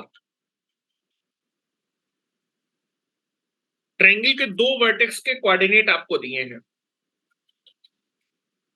To of its vertices are 3,4 and -1,5, and the orthocenter and the orthocenter is 1,2। Orthocentre के कोऑर्डिनेट मालूम है, then find the vertex of, find its third vertex, its third vertex. तब आप तीसरे vertex को क्या करिए, find out करिए। ठीक है, चलो बहुत सिंपल सा क्वेश्चन है। दो वर्टेक्स के आपको कोऑर्डिनेट दिए हुए, आर्थो सेंटर के कोऑर्डिनेट दिए हैं, तो आपको जो है क्या करना है, ट्रायंगल के तीसरे वर्टेक्स के कोऑर्डिनेट निकालना है। तीसरा वर्टेक्स निकालने का मतलब तीसरे वर्टेक्स के कोऑर्डिनेट निकालना। Very very simple question. चलो, तो अब यहां पर देखेंगे कि मेरे पास एक ट्रायंगल है, फिगर बना लेंगे तो आपके लिए ज्यादा बेटर होगा। जब भी कोऑर्डिनेट ज्योमेट्री का क्वेश्चन है तो आप कोशिश करिए कि स्टार्टिंग में फिगर बनाते चलें, क्योंकि फिगर से आपको आप देखेंगे कि मैं कई सारी चीजें आपको बता दूंगा तो आपको आगे दिक्कत नहीं आएगी, क्योंकि आगे दिक्कत आने लगती है अभी जब चीजें करेंगे ना। अभी आईआईटी के क्वेश्चन जब करना स्टार्ट करेंगे तब तुम लोग को दिक्कत आएगी, लेकिन दिक्कत नहीं आएगी अगर आपको फिगर विगर क्लियर रहेगी। ठीक है, बोला है कि यार आपके पास एक ट्रायंगल है, इस ट्रायंगल के दो वर्टेक्स के कोऑर्डिनेट आपको दिए, तो मान लेते हैं दैट इज वर्टेक्स ए और वर्टेक्स बी के कोऑर्डिनेट आपको मालूम है। वर्टेक्स ए के कोऑर्डिनेट आपने मान लेते हैं 3,4 और वर्टेक्स बी के कोऑर्डिनेट मान लेते हैं -1,5। और बेटा वर्टेक्स सी के कोऑर्डिनेट निकालने हैं, तो चलो लेट कर लेते हैं। वर्टेक्स सी के कोऑर्डिनेट क्या है, h, के, लेट कर लिया है। और आर्थो सेंटर के भी कोऑर्डिनेट दिए हैं। आर्थो सेंटर क्या होता है, तीनों एल्टीट्यूड एडी। एल्टीट्यूड क्या होता है, वर्टेक्स से अपोजिट साइड पे क्या डालते हैं, परपेंडिकुलर डालते हैं, और ये जो परपेंडिकुलर पॉइंट पे से पास होते हैं।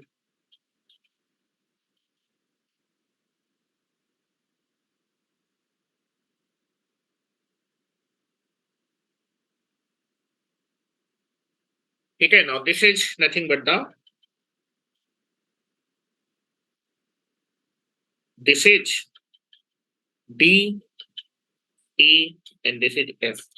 इन तीनों एल्टीट्यूड के जो इंटरसेक्शन पॉइंट है आर्थो सेंटर, आर्थो सेंटर के कोऑर्डिनेट क्या दिए हैं, 1, ये दिया हुआ है। और थर्ड वर्टेक्स के कोऑर्डिनेट निकालने हैं, तो जो रूल बताया था वही रूल फॉलो कर लीजिए। क्या रूल बताया था, एच और के निकालना, दो नोन के लिए दो इक्वेशन।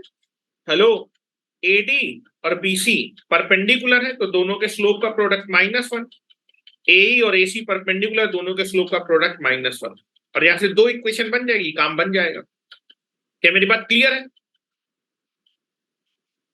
हेलो, यहाँ पर बीसी का स्लोप निकाल सकते हैं, एडी का स्लोप निकाल सकते हैं। जब आप बीसी का स्लोप निकालेंगे तो एच और के फॉर्म में आएगा, एडी का स्लोप निकालेंगे, एडी इन दो पॉइंट से होकर जा रहा है, ये कांस्टेंट फॉर्म में आएगा। दोनों का प्रोडक्ट -1 है तो एच और के में एक इक्वेशन बन जाएगी। उसी तरह हेलो, जब भी आर्थो सेंटर आएगा यही फॉर्मूला यूज करिएगा। बीई और एसी परपेंडिकुलर है, जब इस एसी का स्लोप निकालेंगे तो एच के में आएगा, इसका स्लोप आपको इन दो पॉइंट से होकर पास करेगी, कांस्टेंट आएगा, यहां से एच के में इक्वेशन, दोनों को सॉल्व करेंगे एच के आ जाएगा। ठीक है, तो मैं लिख रहा हूं, now this is nothing but the AD in perpendicular BC. तो दो परपेंडिकुलर लाइन है, दो परपेंडिकुलर लाइन एडी और बीसी का जो स्लोप होगा, दो परपेंडिकुलर लाइन के स्लोप का प्रोडक्ट -1 होगा। और दूसरा आप यहां पर देखेंगे that is BE line is perpendicular to AC. तो दो perpendicular line that is slope of BE निकाल सकते हो क्योंकि दो पॉइंट्स है, और स्लोप ऑफ एसी लाइन, इनके स्लोप का प्रोडक्ट भी -1 होगा। यहां से दो इक्वेशन। चलो, एडी का स्लोप बताओ भाई, एडी का स्लोप, एडी आपका पॉइंट ए और पॉइंट एच से पास कर रही है, ये लाइन ए और एच से पास करे तो इसका स्लोप लिखेंगे y2 - y1 divided by x2 - x1 की हेल्प से आ जाएगा 2 - 4 डिवाइडेड बाई 1 - 3। और बीसी का स्लोप लिखेंगे that is y2 - y1 divided by x2 - x1। तो now this is nothing but the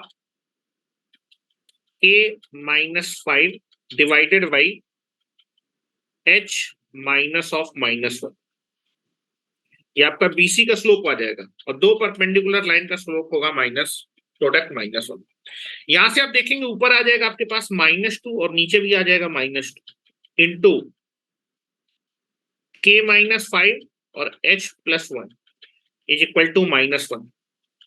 ये तो कट जाएगा भाई, तो now this is k -5 divided by h plus 1 is equal to -1, तो क्रॉस मल्टीप्लाई कर देंगे तो k minus h is equal to आ जाएगा -h माइनस 1। तो h और k में एक इक्वेशन बन जाएगी, h को यहां ले लेते हैं और 5 को उधर ले जाते हैं, तो दिस इज 4। एक इक्वेशन ये बन जाएगी h plus k is equal to 4। देखो कितनी आसान सी इक्वेशन बनी है। h plus k is equal to कितना आएगा 4। देख लीजिएगा कहीं कैलकुलेशन में मिस्टेक तो नहीं है। ये आपका काम है, कैलकुलेशन में मिस्टेक चेक करना आपका काम है। हो सकता है कैलकुलेशन में कहीं मिस्टेक हो गई हो।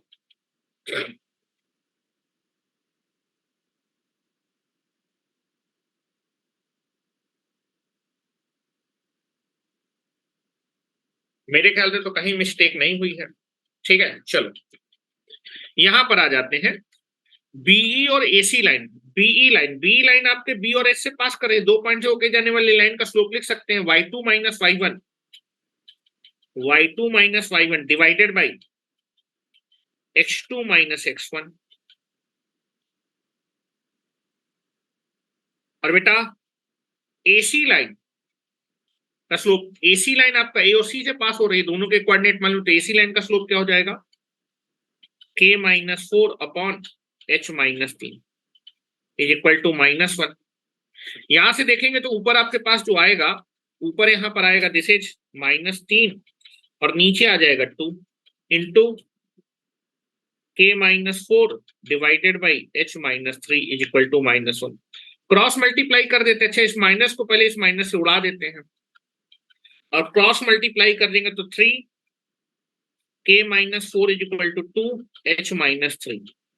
यहां से आ जाएगा 3k minus 12 is equal to 2h माइनस 6। अच्छा, k को उधर ले जाते हैं तो आ जाएगा 2h माइनस 3k, और बेटा इस 6 को इधर ले आते हैं तो this is nothing but the -6। मेरे ख्याल से इक्वेशन नंबर 2 आ जाएगा। इन दो इक्वेशन को सॉल्व करके h और k निकालना है। सर जी +6 रहेगा क्या?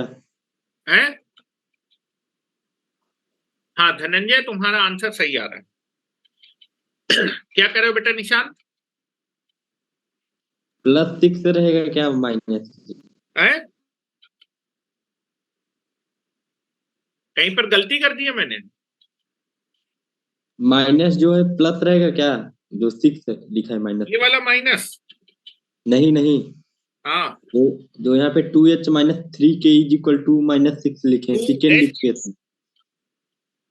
2h यहाँ पर this is y2 minus y1। ये देखो ना, ये y2 minus y1 divided by x2 minus x1। Clear है? सर जी जो सेकेंड इक्वेशन बना है वहां पे, यहाँ पर नहीं उसके नीचे। यहाँ पर आ जाएगा 3 आ जाएगा, -3 आ जाएगा और माइनस हाँ। माइनस प्लस हो जाएगा, और ये वाला माइनस और ये वाला जो माइनस वो कट जाएंगे ना, नहीं कटेंगे? ठीक है। ठीक है, हाँ सर। चलो आ जाओ, तो इनको सॉल्व करते हैं। अभी इन दोनों इक्वेशन को सॉल्व करके h के निकालना है। तो आ जाएगा दिस इज, अच्छा पहली इक्वेशन में हम 2 से मल्टीप्लाई कर देते हैं। चलो, तो 2h minus 3k is equal to -6, और पहली इक्वेशन में मैंने क्या किया, 2 से मल्टीप्लाई किया। पहली इक्वेशन में मैंने 2 से मल्टीप्लाई किया, तो पहली इक्वेशन आ जाएगी 2h plus 2k is equal to 8। इसको ले लेते हैं, 2h plus 2k is equal to 8। चलो दोनों को सब्ट्रैक्ट कर देते हैं, सब्ट्रैक्ट कर देते हैं। जब सब्ट्रैक्ट करेंगे तो ये कट जाएगा, तो -5k इज इक्वल टू आ जाएगा -14। तो k की वैल्यू आपके पास आ जाएगी 14/5। हाँ देखो बेटा धनंजय, तुम्हारा जो है कोऑर्डिनेट उल्टा आ गया है। k का कोऑर्डिनेट आएगा 14 डिवाइडेड बाई 5, और k का कोऑर्डिनेट आने के बाद इसको किसी भी इक्वेशन में रख दोगे तो h का कोऑर्डिनेट आ जाएगा। तो इक्वेशन नंबर 1 में रख रहा हूं, इसमें k की वैल्यू को इक्वेशन नंबर 1 पे रख रहा हूं, तो यहां से आपके पास k का वैल्यू आ जाएगी। कैलकुलेशन मेरे बिल्कुल सही है। 14/5 दैट इज इक्वल टू आएगा 4, और h की वैल्यू जब निकालेंगे तो 4 - 14/5 ये आपके पास आएगा 6/5, h की वैल्यू आ जाएगी 6/5। देन द कोऑर्डिनेट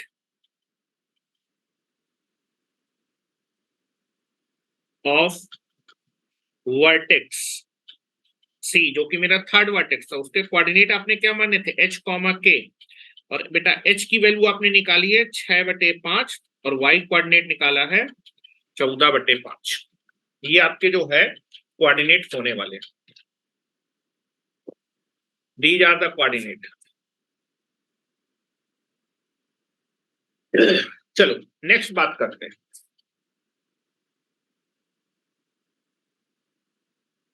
नेक्स्ट मैं बात करने वाला हूं, क्या किसी को इसमें दिक्कत है कोई? सर थोड़ा सा नीचे करेंगे? हाँ बिल्कुल नीचे कर देंगे, ये लोग लिखो। बस हो गया, एक हो गया? हाँ सर। और ऊपर करें थोड़ा सा? नहीं नहीं, नीचे ही। नीचे ही करें, ठीक है। हाँ जब हो जाए तो मुझे बता देना। ठीक है, ठीक। अब हम लोग बात करेंगे कि जो आर्थो सेंटर होता है वो ट्रायंगल के अंदर भी हो सकता है, ट्रायंगल के बाहर भी हो सकता है, और आपका दैट इज साइड्स पे भी लाई कर सकता है। वो डिपेंड करता है किस प्रकार का ट्रायंगल है। अच्छा ये बताइए, जो इन सेंटर मैंने बताया था, इन सेंटर हमेशा ट्रायंगल के अंदर लाई करता है, सेंट्रॉइड हमेशा ट्रायंगल के अंदर लाई करता है। कैसा भी ट्रायंगल हो, सेंट्रॉइड और इन सेंटर हमेशा ट्रायंगल के अंदर लाई करें। एक्स सेंटर्स जो होते हैं वो ट्रायंगल के हमेशा बाहर लाई करते हैं।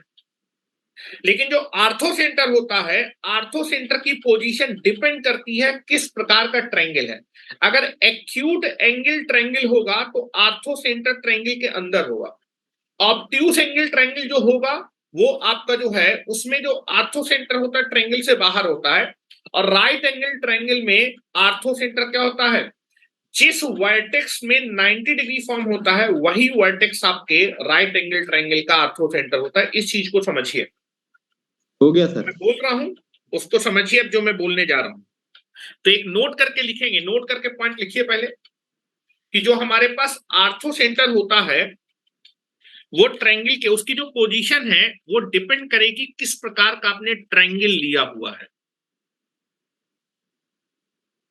ठीक है, चलो नोट लगाइए, एक नोट नोट लिखो।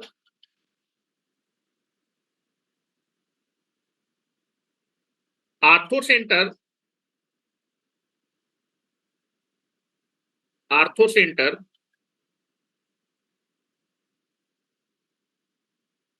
of the triangle is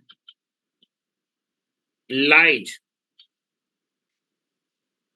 inside the triangle or lies outside the triangle or lies in the side of the triangle। कहीं भी लाई कर सकता है। The ortho center of the triangle is lies inside the triangle or lies outside the triangle or lies inside, lies in the side, मतलब triangle की side में भी लाई कर सकता है। दिस डिपेंड, या फिर आगे लिख रहा हूं, the position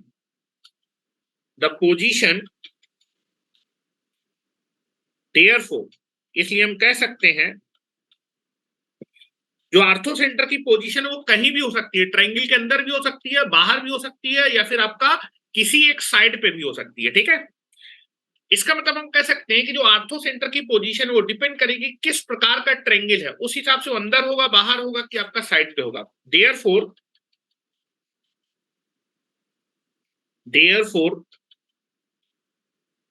the location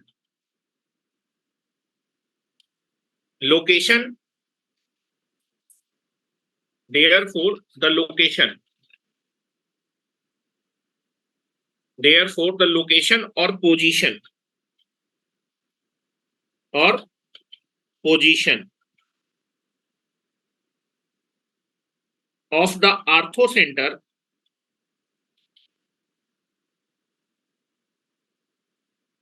is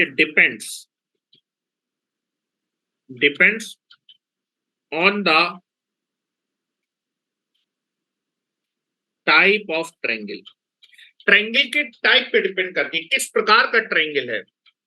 acute angle triangle है, ऑब्ट्यूस एंगल ट्रायंगल है, राइट एंगल ट्रायंगल। अगर आपके ट्रायंगल का टाइप चेंज हो जाएगा तो आर्थोसेंटर की पोजीशन चेंज हो जाएगी।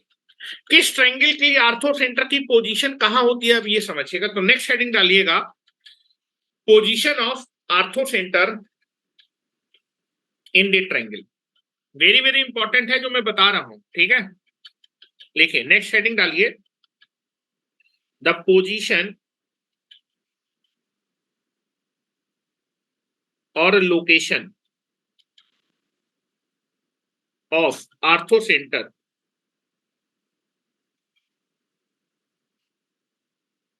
Of a triangle. ट्रायंगल के आर्थोसेंटर की लोकेशन क्या होगी। और बेटा लोकेशन डिपेंड करती है किस प्रकार का ट्रायंगल का टाइप है। तो यहां पर मैं लिख रहा हूं that is type of triangle, और यहां पर लिख रहा हूं ट्रायंगल का टाइप लिख रहा हूं, और यहां पर मैं लिख रहा हूं लोकेशन और पोजीशन ऑफ आर्थोसेंटर।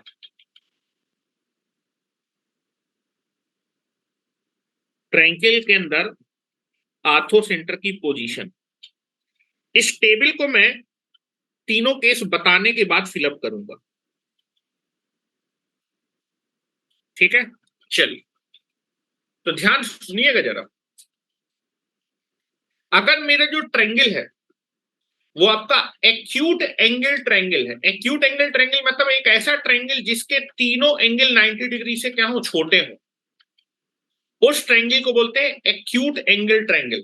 और एक्यूट एंगल ट्रायंगल अगर है तो आर्थोसेंटर आपका ट्रायंगल के अंदर लाई करता है। मैं बनाता हूं, ठीक है, ध्यान सुनिएगा। लिखिए, टेबल अभी फिलअप करते हैं, ठीक है, लेकिन इस टेबल को फिलअप करने से पहले 3 केसेस देखेंगे, ठीक है। लिख रहा हूं, for acute angled triangle, acute angle triangle, the arthocenter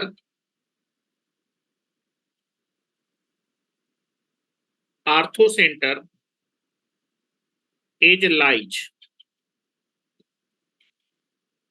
inside the triangle। अगर आपके पास एक्यूट एंगल ट्रायंगल होगा तो आपके उस ट्रायंगल का आर्थोसेंटर ट्रायंगल के अंदर लाई करेगा। एक्यूट एंगल ट्रायंगल मतलब कि एक ऐसा ट्रायंगल जिसके तीनों एंगल 90 डिग्री से छोटे हो, ठीक है। तो मैं एक्यूट एंगल, अभी तक मैंने जो भी ट्रायंगल बनाए हैं वो सारे आपके कैसे थे, तीनों एंगल 90 डिग्री से छोटे थे। अरे बेटा, अगर तीनों एंगल 90 डिग्री छोटे हैं तो ये एक्यूट एंगल ट्रायंगल होगा और आर्थोसेंटर ट्रायंगल के अंदर ही लाई करेगा। देखिएगा जरा। अच्छा, आर्थोसेंटर बनाने के लिए तीनों आपको क्या करना पड़ेगा, वर्टेक्स से एल्टीट्यूड खींचने होंगे। जब मैं एल्टीट्यूड खींचूंगा ना तो एल्टीट्यूड क्या होता है, तीनों वर्टेक्स से अपोजिट साइड पे परपेंडिकुलर डालूंगा। और बेटा ये तीनों साइड से जो तीनों वर्टेक्स से जब अपोजिट साइड में आप परपेंडिकुलर डालते हैं तो इन परपेंडिकुलर का इंटरसेक्शन पॉइंट ही आर्थोसेंटर कहलाता है। अब कंफ्यूज नहीं होइएगा, जब मैं बोल रहा हूं बहुत ध्यान सुनिएगा, नहीं तो फिर रटोगे। देखो मैं इस चीज को बताता हूं। ये आपके पास एक एक्यूट एंगल ट्रायंगल है, this is acute angle triangle. Acute angle triangle मतलब एक ऐसा ट्रायंगल जिसके तीनों एंगल 90 डिग्री से छोटे हैं। चलो, क्या ये एक एक्यूट एंगल ट्रायंगल है? ये एंगल 90 डिग्री से छोटा है निशांत, ये एंगल 90 डिग्री से छोटा है, ये एंगल भी 90 डिग्री से छोटा है और ये एंगल भी 90 डिग्री से छोटा है। तो ये ट्रायंगल कौन सा ट्रायंगल कहलाएगा? This is called acute angle triangle. Acute angle triangle. अगर मेरा ट्रायंगल एक्यूट एंगल ट्रायंगल है तो एक्यूट एंगल ट्रायंगल में जो हमारे पास आर्थो सेंटर होता है वो ट्रायंगल के अंदर ही होता है। देखो आर्थो सेंटर में बनाने जा रहा हूं। आर्थो सेंटर क्या होता है? तीनों वर्टेक्स से एल्टीट्यूड खींचिए और इन एल्टीट्यूड्स का मीटिंग पॉइंट आपका आर्थो सेंटर होगा। ठीक है, ध्यान से मैं वर्टेक्स ए से एल्टीट्यूड वर्टेक्स ए से जब एल्टीट्यूड खींचेंगे तो इस वर्टेक्स ए से अपोजिट साइड बीसी पे परपेंडिकुलर ड्रॉ करेंगे। वर्टेक्स ए से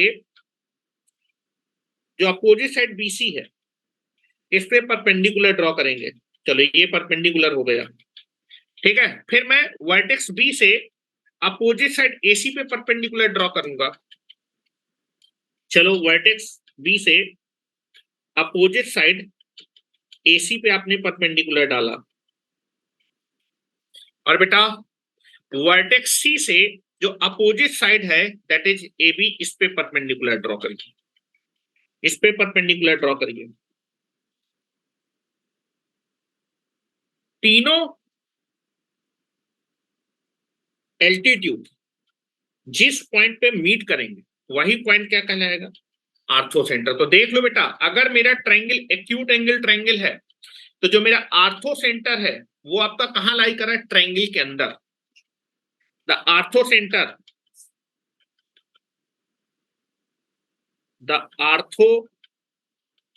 centre that is H lies inside the triangle। अगर मेरा ट्रायंगल आपका एक्यूट एंगल ट्रायंगल है तो एक्यूट एंगल ट्रायंगल में जो आर्थो सेंटर होता है वो हमेशा ट्रायंगल के अंदर लाई करता है। अब बात करते हैं obtuse angle triangle. Obtuse angle triangle, obtuse angle triangle में जो आर्थो सेंटर होगा वो आपके ट्रायंगल से बाहर लाई करेगा।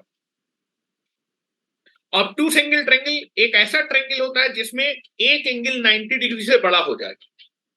अगर ट्रायंगल का एक एंगल 90 डिग्री से बड़ा होगा तो वो ट्रायंगल ऑब्ट्यूस एंगल ट्रायंगल कहलाता है। ठीक है, तो सेकंड पॉइंट ये फिगर बना लीजिएगा। इस पॉइंट का ये एक्सप्लेनेशन है।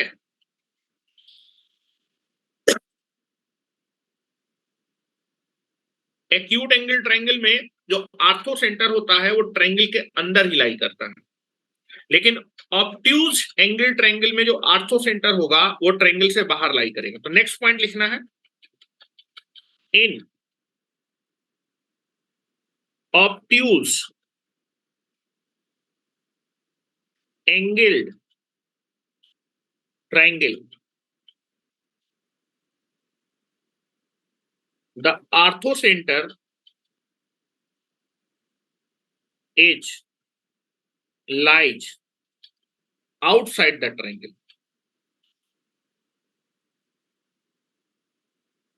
outside the triangle, very very important point। अब कोई बोलेगा सर ऑब्ट्यूज एंगल ट्रायंगल क्या होता है? एक ऐसा ट्रायंगल जिसमें एक एंगल 90 डिग्री से बड़ा हो, तो उस ट्रायंगल को हम लोग बोलते हैं ऑब्ट्यूज एंगल ट्रायंगल। चलो इधर आओ, ऑब्ट्यूज एंगल ट्रायंगल बना रहा हूं। Now this is A obtuse angle triangle. देखो ये एंगल मैंने 90 डिग्री से बड़ा बनाया, दिख रहा है क्या? ये ट्रायंगल कौन सा ट्रायंगल है? ये ट्रायंगल आपका ऑब्ट्यूज एंगल ट्रायंगल है। This triangle is A, this is B and this is C। ये आपका ऑब्ट्यूज एंगल ट्रायंगल है। अच्छा, इसको थोड़ा सा और अच्छा बना लेते हैं। इसमें थोड़ी सी जगह कम है।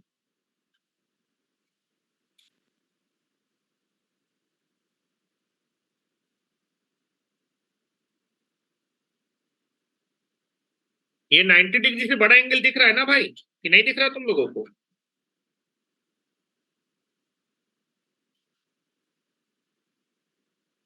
ये थोड़ा ठीक है। ये आपके पास ऑब्ट्यूज एंगल ट्रायंगल है। This is A, B and this is C। This is nothing but the obtuse angled triangle. ठीक है, ये वाला एंगल देखो 90 डिग्री से बड़ा है। अगर कोई भी एक एंगल 90 डिग्री से बड़ा हो जाएगा तो वो ट्रायंगल आपका ऑब्ट्यूज एंगल ट्रायंगल कहलाएगा। ठीक है, अब देखो मुझे आर्थो सेंटर निकालना है। What is the ortho centre? Orthocentre के डिफिनेशन होते हैं तीनों वर्टेक्स से आप एल्टीट्यूड ड्रॉ करेंगे, और जो एल्टीट्यूड है वो जिस पॉइंट पे क्या कर जाएंगे, मीट कर जाएंगे, वही मीटिंग पॉइंट आपका आर्थो सेंटर कहलाएगा। तो हेलो, हम लोग क्या करें, वर्टेक्स ए से मैं एल्टीट्यूड खींचूंगा तो वर्टेक्स ए से, हेलो, वर्टेक्स ए के अपोजिट साइड कौन सी, बीसी। वर्टेक्स ए से अपोजिट साइड बीसी पे मुझे क्या करना, परपेंडिकुलर ड्रॉ करना है। ये बताओ परपेंडिकुलर यहां ऐसे ड्रॉ किया जा सकता है क्या? नहीं। तो आप देखेंगे अगर आपको वर्टेक्स ए से एल्टीट्यूड खींचना है तो एल्टीट्यूड का मतलब होता है वर्टेक्स ए से अपोजिट साइड क्या है, बीसी, इस पे मुझे परपेंडिकुलर खींचना, परपेंडिकुलर यहां तो नहीं आएगा, तो आप बीसी दैट इज वर्टेक्स ए से अपोजिट साइड बीसी को पीछे की तरफ बढ़ाओ। इस बीसी लाइन को मैं पीछे की तरफ बढ़ाऊंगा, ध्यान से देखो, इस बीसी लाइन को मैंने पीछे की तरफ बढ़ाया। हेलो, वर्टेक्स ए से अपोजिट साइड पे परपेंडिकुलर खींचा जाता है उसको बोलते हैं एल्टीट्यूड। तो वर्टेक्स ए है, अपोजिट, वर्टेक्स ए का अपोजिट साइड क्या है, बीसी, इस पे परपेंडिकुलर, तो परपेंडिकुलर खींचने के लिए आपको इस बीसी साइड को पीछे बढ़ाना पड़ेगा। Now this is the perpendicular, ध्यान से देखिएगा, ये परपेंडिकुलर वर्टेक्स ए से मैंने अपोजिट साइड बीसी पे ये परपेंडिकुलर डाला, दिस इज द परपेंडिकुलर। और बीसी पे जो परपेंडिकुलर हम डालते थे उसको हम एडी बोलते थे। क्या मेरी बात क्लियर है? हेलो, वर्टेक्स ए से मैंने आपके बीसी अपोजिट साइड पे ये परपेंडिकुलर होगा, यहां कहीं परपेंडिकुलर नहीं डालेगा। मेरी बात क्लियर होनी चाहिए। क्या निशांत मेरी बात समझ पा रहे हो? वर्टेक्स ए से अपोजिट साइड बीसी पे परपेंडिकुलर डाला है। क्या मेरी बात क्लियर है? हाँ सर। चलो, अब ये बताओ, पहले एक वर्टेक्स से तो मैंने परपेंडिकुलर डाल दिया, अब मैं वर्टेक्स सी से, वर्टेक्स सी के अपोजिट साइड कौन सी है, ए बी, यहां भी परपेंडिकुलर डालूंगा। लेकिन बेटा परपेंडिकुलर जब डालेंगे ना तो यहां कहीं आपका परपेंडिकुलर डलेगा, तो मुझे से ए बी साइड को आगे बढ़ाना पड़ेगा। ध्यान से देखिए, मैं ए बी साइड को आगे की तरफ बढ़ा रहा हूं, ए बी साइड को मैं आगे की तरफ बढ़ा रहा हूं। वर्टेक्स सी से मैं अपोजिट साइड, वर्टेक्स सी के opposite side A B side है, ए बी साइड पे परपेंडिकुलर डालने जा रहा हूं। तो इसको मैंने आगे बढ़ा लिया, इस साइड को, ये मेरे पास ए बी साइड है। वर्टेक्स सी से अपोजिट साइड पे परपेंडिकुलर ये होगा, परपेंडिकुलर ये होगा, ये परपेंडिकुलर, यहां कहीं परपेंडिकुलर नहीं होगा। ठीक है, now this is nothing but the perpendicular डालने जा रहा हूं। Now this is the perpendicular, ध्यान से देखिएगा, वर्टेक्स सी से आपने अपोजिट साइड ए बी पे परपेंडिकुलर डाला। Now this is the perpendicular, और बेटा सी से जो हम परपेंडिकुलर डालते थे वो आपका कहलाता था दिस इज पॉइंट एफ, ये परपेंडिकुलर है। अब बेटा इन परपेंडिकुलर का मीटिंग पॉइंट देखना, तो इन परपेंडिकुलर को आगे बढ़ाएंगे तब जाके ये कहीं मीट करेंगे। ध्यान से देखिएगा, मैं इन परपेंडिकुलर को थोड़ा सा आगे बढ़ा रहा हूं।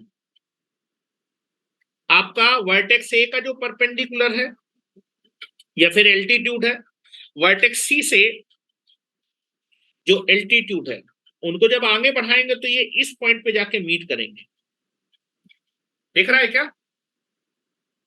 ठीक है, ये वर्टेक्स ए का एल्टीट्यूड है और ये वर्टेक्स सी का एल्टीट्यूड है। और बेटा तीसरे वर्टेक्स से, हेलो, वर्टेक्स बी से जब उसके अपोजिट साइड एसी पे परपेंडिकुलर डालेंगे, तीनों वर्टेक्स के परपेंडिकुलर जिस पॉइंट पे मीट करेंगे वो आपका आर्थो सेंटर। देखो वर्टेक्स बी से, हेलो, वर्टेक्स बी से उसके अपोजिट साइड पे परपेंडिकुलर डाल रहे हैं, ध्यान से देखिएगा। Now you can be see that vertex B से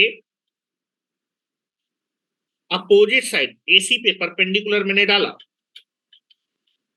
now this is the perpendicular, इसको बोलते थे ई। ये तीनों परपेंडिकुलर अंदर नहीं मीट करेंगे, इनको बाहर बढ़ाइए और देखिए ये तीनों इस पॉइंट पे आके मीट करेंगे।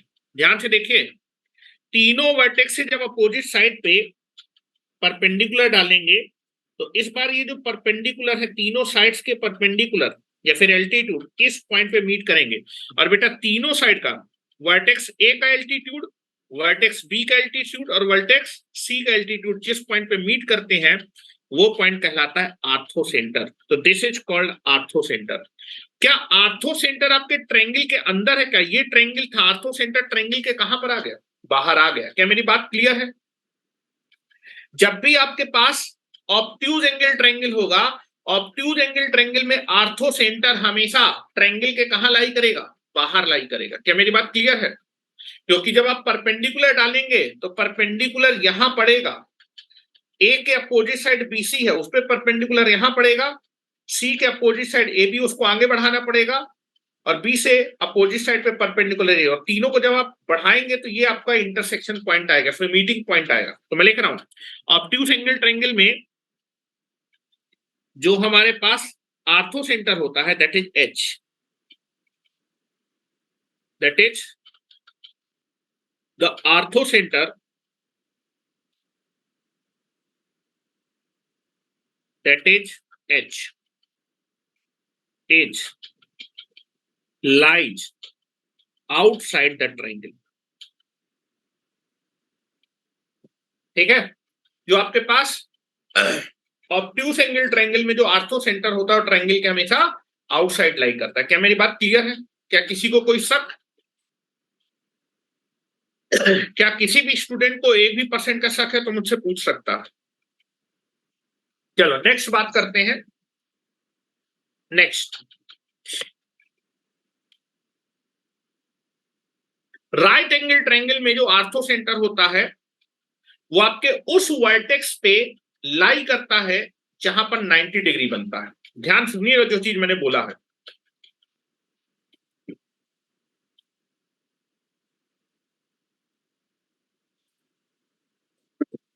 चलो चले आएंगे,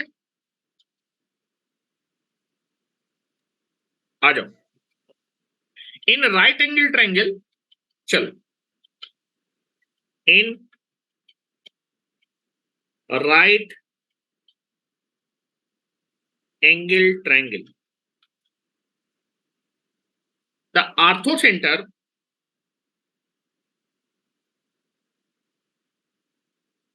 centre is lies on the vertex, on the vertex बोलिए फिर साइड बोलिए, on the vertex, on the vertex having the 90 degree, having the 90, जिस वर्टेक्स पे 90 डिग्री बन रहा होता है उस पे आर्थो सेंटर, वही वर्टेक्स आपका आर्थो सेंटर कहलाता है। मैंने बोला in right angle triangle the ortho centre is lies on the vertex having the 90, जिस वर्टेक्स पे 90 डिग्री बनेगा वही वर्टेक्स आर्थो सेंटर आपका कहलाएगा। या फिर इसको ऐसे भी लिख सकते हैं, द आर्थो सेंटर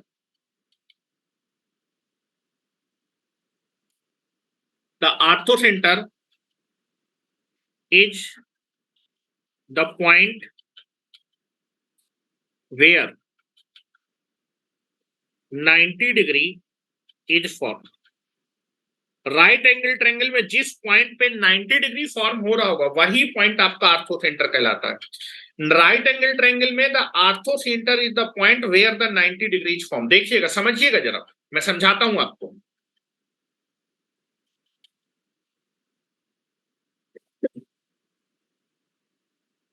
देखिए फिगर से समझिएगा।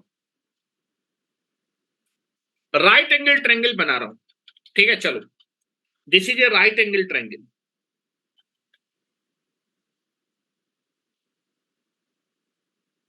This is a right angle triangle. क्या ये राइट एंगल ट्रायंगल है? बिल्कुल है, ये right angle triangle. This is vertex A, vertex B पे 90 डिग्री बन रहा, ये 90 डिग्री बनता है, और दिस इज द वर्टेक्स सी। जिस वर्टेक्स पे 90 डिग्री बनता है वही आर्थो सेंटर कहलाता है। मतलब आपका इस राइट एंगल ट्रायंगल में आर्थो सेंटर क्या होगा? पॉइंट बी ही आर्थो सेंटर होगा। समझने की कोशिश करिए, मैं समझाता हूं, सुनिएगा अब जरा।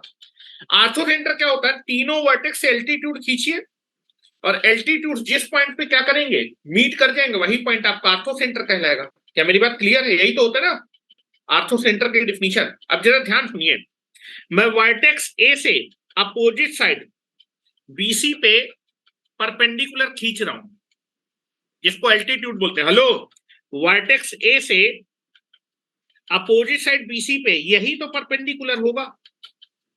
ये देखो 90 डिग्री है। अगर आप वर्टेक्स ए से, हेलो, वर्टेक्स ए से अपोजिट साइड बीसी पे परपेंडिकुलर खींचेंगे तो ये आपका परपेंडिकुलर होगा। AB is nothing but the altitude, vertex ए का एल्टीट्यूड कहलाएगा। क्या मेरी बात क्लियर है निशान? अगर आप वर्टेक्स ए से अपोजिट साइड बीसी पे परपेंडिकुलर खींचेंगे तो ये आपका 90 डिग्री है, तो बेटा that is nothing but the BC पे AB लाइन आपकी 90 डिग्री बना रही है, तो ये आपका क्या होगा? एल्टीट्यूड होगा। क्या मेरी बात क्लियर है? क्या मेरी बात क्लियर है? Yes sir. हाँ सर। ठीक है, चलो, this is nothing but the, तो मैं खींचे दे रहा हूं, ध्यान से देखिएगा। वर्टेक्स ए से जब BC पे आप क्या खींचेंगे? एल्टीट्यूड खींचेंगे, तो ये यही आपका जो है AB क्या होगा? एल्टीट्यूड होगा। This is the altitude. ये पहला एल्टीट्यूड हो गया, इसको मैं बना रहा हूं। वर्टेक्स ए का एल्टीट्यूड ये हो गया, ध्यान से देखिएगा। अब मैं वर्टेक्स C से अपोजिट साइड AB पे, AB लाइन पे मैं क्या कर रहा हूं? वर्टेक्स C से उसके अपोजिट लाइन AB पे परपेंडिकुलर खींचूंगा, तो क्या ये जो CB लाइन है यही आपका वर्टेक्स C से अपोजिट लाइन AB पे परपेंडिकुलर होगी? इनके बीच 90 डिग्री है। तो अगर आप वर्टेक्स C से, अगर आप वर्टेक्स C से अपोजिट लाइन या फिर अपोजिट साइड AB पे परपेंडिकुलर डालेंगे तो ये जो BC लाइन है यही आपकी क्या होगी बेटा? एल्टीट्यूड या फिर परपेंडिकुलर होगी। क्या मेरी बात क्लियर है? आपने वर्टेक्स A से BC पे परपेंडिकुलर डाला तो AB आया, वर्टेक्स C से जब AB में अपोजिट साइड पे परपेंडिकुलर डालेंगे तो BC आएगा। ये दूसरा एल्टीट्यूड हो गया, ये पहला एल्टीट्यूड हो गया। अब ये बता दो, ठीक है, अच्छा, ये दोनों एल्टीट्यूड किस पॉइंट पे एक दूसरे को इंटरसेक्ट कर रहे हैं? B पॉइंट पे। एल्टीट्यूड्स का इंटरसेक्शन पॉइंट क्या है? दोनों साइड से, दोनों वर्टेक्स से आपने एल्टीट्यूड खींचे, ये दोनों एल्टीट्यूड किस पॉइंट पे मीट कर रहे हैं? पॉइंट बी पे। एल्टीट्यूड का ही इंटरसेक्शन पॉइंट आपका कहलाता है आर्थो सेंटर, तो पॉइंट बी ही आर्थो सेंटर। तुम बोलोगे सर तीसरे पॉइंट, तीसरा जो वर्टेक्स है उसका भी जो परपेंडिकुलर होना चाहिए वो भी इसी पॉइंट से पास होना चाहिए, तो मैं तीसरे पॉइंट को भी दिखा देता हूं। तीसरा वर्टेक्स क्या है? Vertex B. वर्टेक्स बी से अपोजिट साइड पे आप क्या करिए? एल्टीट्यूड खींचे, मतलब परपेंडिकुलर खींचे। ध्यान से देखिए, वर्टेक्स बी से अपोजिट साइड AC पे मैंने क्या डाला? परपेंडिकुलर डाला। ये तीसरा एल्टीट्यूड है, दिस इज तीसरा एल्टीट्यूड। ये एल्टीट्यूड, ये तीनों एल्टीट्यूड, A का एल्टीट्यूड ये है, C का एल्टीट्यूड ये है और B का एल्टीट्यूड, क्या ये तीनों पॉइंट B पे ही इंटरसेक्ट कर रहे हैं?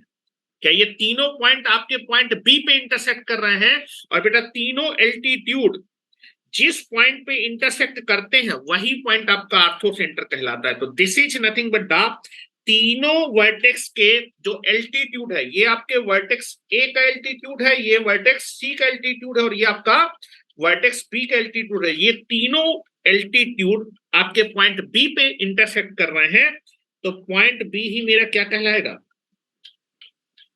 Ortho centre.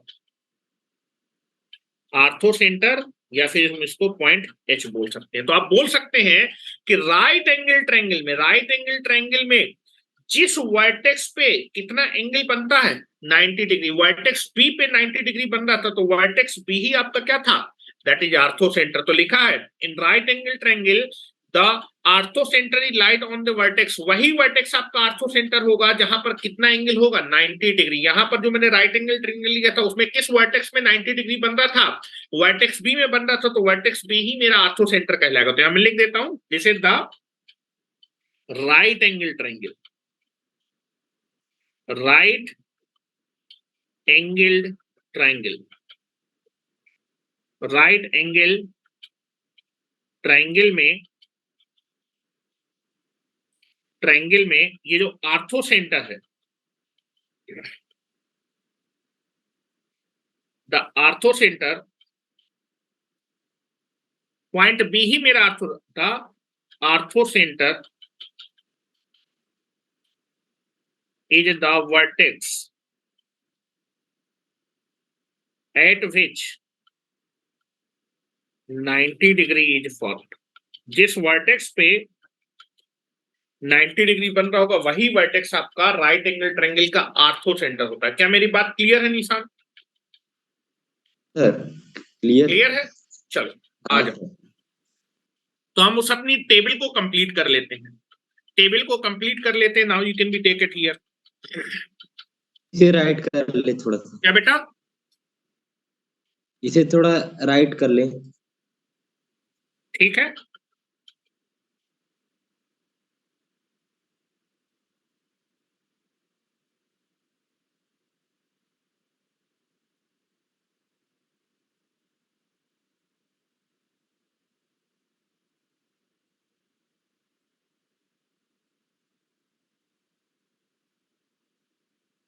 चलो तो टेबल कंप्लीट कर लेते हैं, समझिएगा।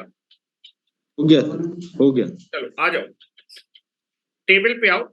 तो अगर आपका ट्रायंगल कैसा होगा, अगर आपका ट्रायंगल कैसा होगा, acute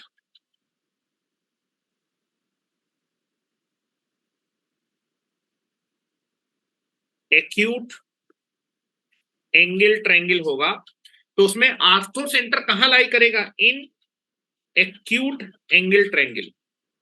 in acute angle triangle orthocentre is lies inside the triangle। Orthocentre हमेशा ट्रायंगल के अंदर लाई करेगा। दूसरा, in obtuse angle triangle orthocentre कहां लाई करेगा? Lies outside the triangle. Triangle के आउटसाइड पे लाई करेगा। और अगर राइट एंगल ट्रायंगल होगा,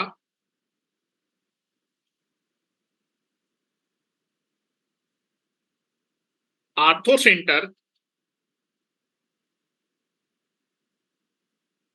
अच्छा यहां पर देखो, ऐसा भी तो मैं बोल सकता हूं कि आर्थो सेंटर, यहां पर देखो राइट एंगल ट्रायंगल है, आर्थो सेंटर इस बीसी साइड पे लाई करा। ये बीसी साइड है, इसी पे तो आर्थो सेंटर है ना। या फिर एबी साइड पे भी बोल सकते हैं। तो मैंने बोला था कि आर्थो सेंटर साइड में भी लाई कर सकता है। साइड में लाई करने का मतलब है वर्टेक्स, वर्टेक्स साइड पे लाई करता है। ये मेरी बात क्लियर है? मैंने नोट में लिखाया था, आर्थो सेंटर अंदर भी हो सकता है, बाहर भी हो सकता है, और साइड पे भी हो सकता है। साइड पे, यहां पर बीसी साइड में या फिर एबी साइड में है, राइट एंगल ट्रायंगल में, जिसको हम वर्टेक्स बोल रहे हैं। The ortho centre is the point, is the point और वर्टेक्स, पॉइंट और vertex. Ortho centre is the point और vertex at which 90 degree is formed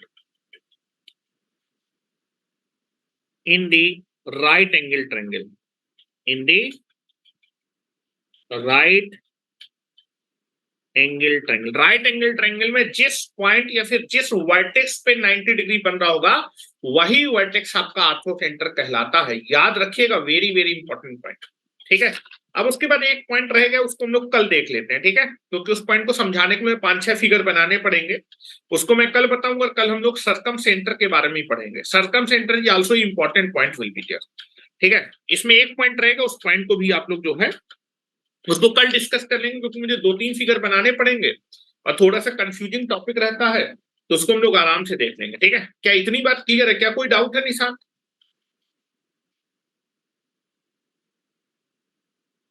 क्या किसी को कोई भी 1% का डाउट है? नहीं सर, डाउट नहीं है। हैं? No sir. ठीक है, जो है डाउट तो आज इतना ही रखते हैं, कल आगे इसके कंटिन्यूस करेंगे। ठीक है, सर अब जी आपकी टेबल क्लास राइट में कर ले थोड़ा continuous ही रखूंगा, कोशिश करूंगा। ठीक है, दीपावली की छुट्टी रहेगी एक दिन की बस। ठीक है, चलो, thank you very much. Okay, good night. Good night sir. Good night sir. हाँ, तुम लोग अपने जूनियर्स को नहीं बता रहे हो चैनल के लिए, हैं? जो भी है उनसे बोलो कि चैनल को सब्सक्राइब करें, और जो है नॉर्मली अगर ऑनलाइन क्लासेज है तो आप उनको भी भेज सकते हैं, वो ज्वाइन कर सकते हैं वीडियो को। ठीक है, ऐसा कोई दिक्कत नहीं है। जो भी आपके जान पहचान के लोग हो, जो आपका जो है क्लासेज कर रहे हो, या फिर अगर आपकी अच्छी दोस्ती है तो आप उनको भी जो है मीटिंग आईडी पासवर्ड शेयर कर दिया करिए। I can be take the class, no problem. ठीक है, चलो, good Okay, night. sir. Good night, sir. Good night, good night. Now you can be leave the meeting.